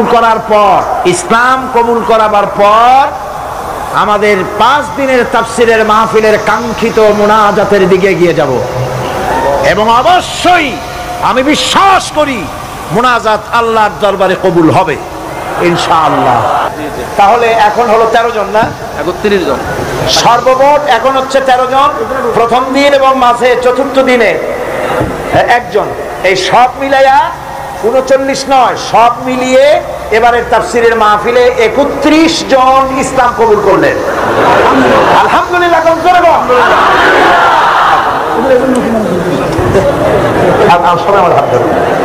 বিসমিল্লাহির রহমানির রহিম, লা ইলাহা ইল্লাল্লাহু মুহাম্মাদুর রাসূলুল্লাহ। আল্লাহ ছাড়া কোনো ইলাহ নাই, মাবুদ নাই, তিনি এক, তিনি একক। মুহাম্মদ সাল্লাল্লাহু আলাইহি ওয়াসাল্লাম আল্লাহর প্রেরিত রাসূল। আশহাদু আন লা ইলাহা ইল্লাল্লাহু ওয়াহদাহু লা শারীকা লাহু ওয়া আশহাদু আন্না মুহাম্মাদান আবদুহু ওয়া রাসূলুহু। আমি সাক্ষ্য দিচ্ছি আল্লাহ ছাড়া কোনো ইলাহ নাই, মাবুদ নাই, উপাস্য নাই, তিনি এক, তিনি একক, তিনি নিরঙ্কুশ, তার কোনো অংশীদার নাই। আমি আরো সাক্ষ্য দিচ্ছি মুহাম্মদ সাল্লাল্লাহু আলাইহি ওয়াসাল্লাম আল্লাহর প্রেরিত রাসূল এবং তার বান্দা। সকলকে বলো আসসালামু আলাইকুম। জোরে জোরে সবাই দাও, সবাই দাও। এই নতুন মুসলমান মুসলিম বৃন্দ আপনাদের সকলকে বলেছে আসসালামু আলাইকুম, আপনারা প্রাণ ভরে সালামের জবাব দেন। মোনাজাতের জন্য সবাই নামাজের কায়দায় বসুন, তাশাহুদের অবস্থায় যেভাবে মানুষ বসে সেইভাবে করে বসুন, কেবলামুখী হয়েই বসুন, মাথা নিচু করে চক্ষু বন্ধ করে। মনিবের দরবারে এই লক্ষ লক্ষ গোলামেরা আল্লাহ পাকের শাহী দরবারে এখন আমরা হাত তুলব, মনটাকে নরম করে, মাথাটাকে নিচু করে, চক্ষু বন্ধ করে মহান আল্লাহ পাকের দরবারে দাঁড়ানো ভাইরা বসে মোনাজাতে শরীক হই। আল্লাহুম্মা আমিন। রব্বানা যালামনা আনফুসানা ওয়া ইন লাম তাগফির লানা ওয়া তারহামনা লানাকুনান্না মিনাল খাসিরিন। ربنا ظلمنا أنفسنا وإن لم تغفر لنا وترحمنا لنكونن من الخاسرين। পড়েন সবাই আমার সাথে, ربنا ظلمنا أنفسنا وإن لم تغفر لنا وترحمنا لنكونن من الخاسرين। আয় আল্লাহ তাআলা 5 দিন ধরে কোরআনে কারীমের তাফসীরের মাহফিলে আমরা আলোচনা করেছি, দরুদ ও সালাম পড়েছি, জিকির আজকার করেছি, তেলাওয়াত করেছি। আয় আল্লাহ তাআলা আমি মানুষ, আমার বলার মধ্যে অনেক ভুল হয়ে যেতে পারে, আমার বলার ভিতরে যদি কোনো ভুল হয়ে থাকে আল্লাহ ভুলগুলি তোমার বান্দাদের স্মৃতি থেকে মিটাইয়া দাও। যেগুলি হক বলেছি বোঝার, সেই হকগুলির জন্য পূর্ণ সওয়াব দান করে দাও। রব্বুল আলামিন কদিনের আলোচনায় তুমি খুশি হয়ে যে সওয়াবটুকুন দিয়েছো, আয় আল্লাহ সওয়াবটুকুন জনাবে মুহাম্মাদুর রাসূলুল্লাহ সাল্লাল্লাহু আলাইহি ওয়াসাল্লামের রূহ মুবারকে পৌঁছায়া দাও। রব্বুল আলামিন হযরত আদম আলাইহিস সালাম থেকে নিয়ে আজ পর্যন্ত রাসূল করিম সাল্লাল্লাহু আলাইহি ওয়াসাল্লাম পর্যন্ত যত পয়গম্বর দুনিয়া থেকে বিদায় হয়ে গেছেন আল্লাহ তাদের আরওয়ায়ে পাকের পরে হাদিয়া পৌঁছায় দাও। সাহাবায়ে কেরাম, তাবিঈন, তাবে তাবিঈন, তাদের পবিত্র রূহের পরে সওয়াব পৌঁছায় দাও। আজওয়াজ মুতাহারাত তাদের পবিত্র রূহের পরে সওয়াব পৌঁছায় দাও রব্বুল আলামিন। तमाम পৃথিবীর বুকে উলামা, পীর, মাশায়েখ, আসফিয়ায়ে কেরাম, আউলিয়ায়ে কেরাম, মুসলমান মুমিনিন মুমিনাত দুনিয়া থেকে যারা বিদায় হয়ে গেছে কবরে তুমি সওয়াব পৌঁছায় দাও রব্বুল আলামিন। এই মুহূর্তে আমরা আমাদের মা বাপের কথা মনে করতেছি আল্লাহ, আমাদের মধ্য থেকে যাদের আব্বা জান দুনিয়া থেকে জনমের মতো বিদায় হয়ে গেছে মাবুদ, আমাদের আব্বার রুহের উপরে সওয়াব পৌঁছায়া দাও। আব্বার কবরটাকে জান্নাতের টুকরায় পরিণত করে দাও রব্বুল আলামিন। বাচ্চার বিদায় হয়ে গেল, কত কষ্ট করে সন্তানকে মানুষ করেছে, লেখাপড়া শিখাইছে, বাড়ি ঘর বানায় দিয়ে গেছে, যাওয়ার সময় কিছুই নিয়ে যায় নাই। আয় আল্লাহ, আমাদের আব্বা জানের কবর জান্নাতের টুকরা বানাইয়া দাও রব্বুল আলামিন। আমাদের জনম দুঃখিনী মা, 10টি মাস ধরে মায়ের পেটের ভিতরে থেকে মাকে কষ্ট দিয়েছি, 2.5 বছর ধরে বুকের দুধ খাইয়া কষ্ট দিয়েছি, পেশাব পায়খানা করে কষ্ট দিয়েছি। ওই মা যার দুনিয়া থেকে বিদায় হয়ে গেছে, আল্লাহ কবরকে জান্নাতের টুকরা বানাইয়া দাও রব্বুল আলামিন। আমাদের মা বাপ যাদের বেঁচে আছে আমাদেরকে খেদমত করার তৌফিক দিয়া দাও রব্বির হামহুমা কামা রব্বায়ানি সগীরা। সবাই পড়েন রব্বির হামহুমা কামা রব্বায়ানি সগীরা। আয় আল্লাহ রাব্বুল আলামিন, আমাদের দাদা দাদি নানা নানি শ্বশুর শাশুড়ি আত্মীয় স্বজন যা মারা গেছে কবরগুলিকে জান্নাতের টুকরায় পরিণত করে দাও। রব্বানা তাকাব্বাল মিন্না ইন্নাকা আনতাস সামিউল আলিম ওয়া তুব আলাইনা ইন্নাকা আনতাত তাওয়াবুর রহিম। সুবহানা রাব্বিকা রাব্বিল ইজ্জাতি আম্মা ইয়াসিফুন ওয়া সালামুন আলাল মুরসালিন আলহামদুলিল্লাহি রাব্বিল আলামিন। ওয়াজআল আখিরা কালিমাতিনা ইনদাল মাউত লা ইলাহা ইল্লাল্লাহু মুহাম্মাদুর রাসূলুল্লাহ। আসসালামু আলাইকুম ওয়া রাহমাতুল্লাহ।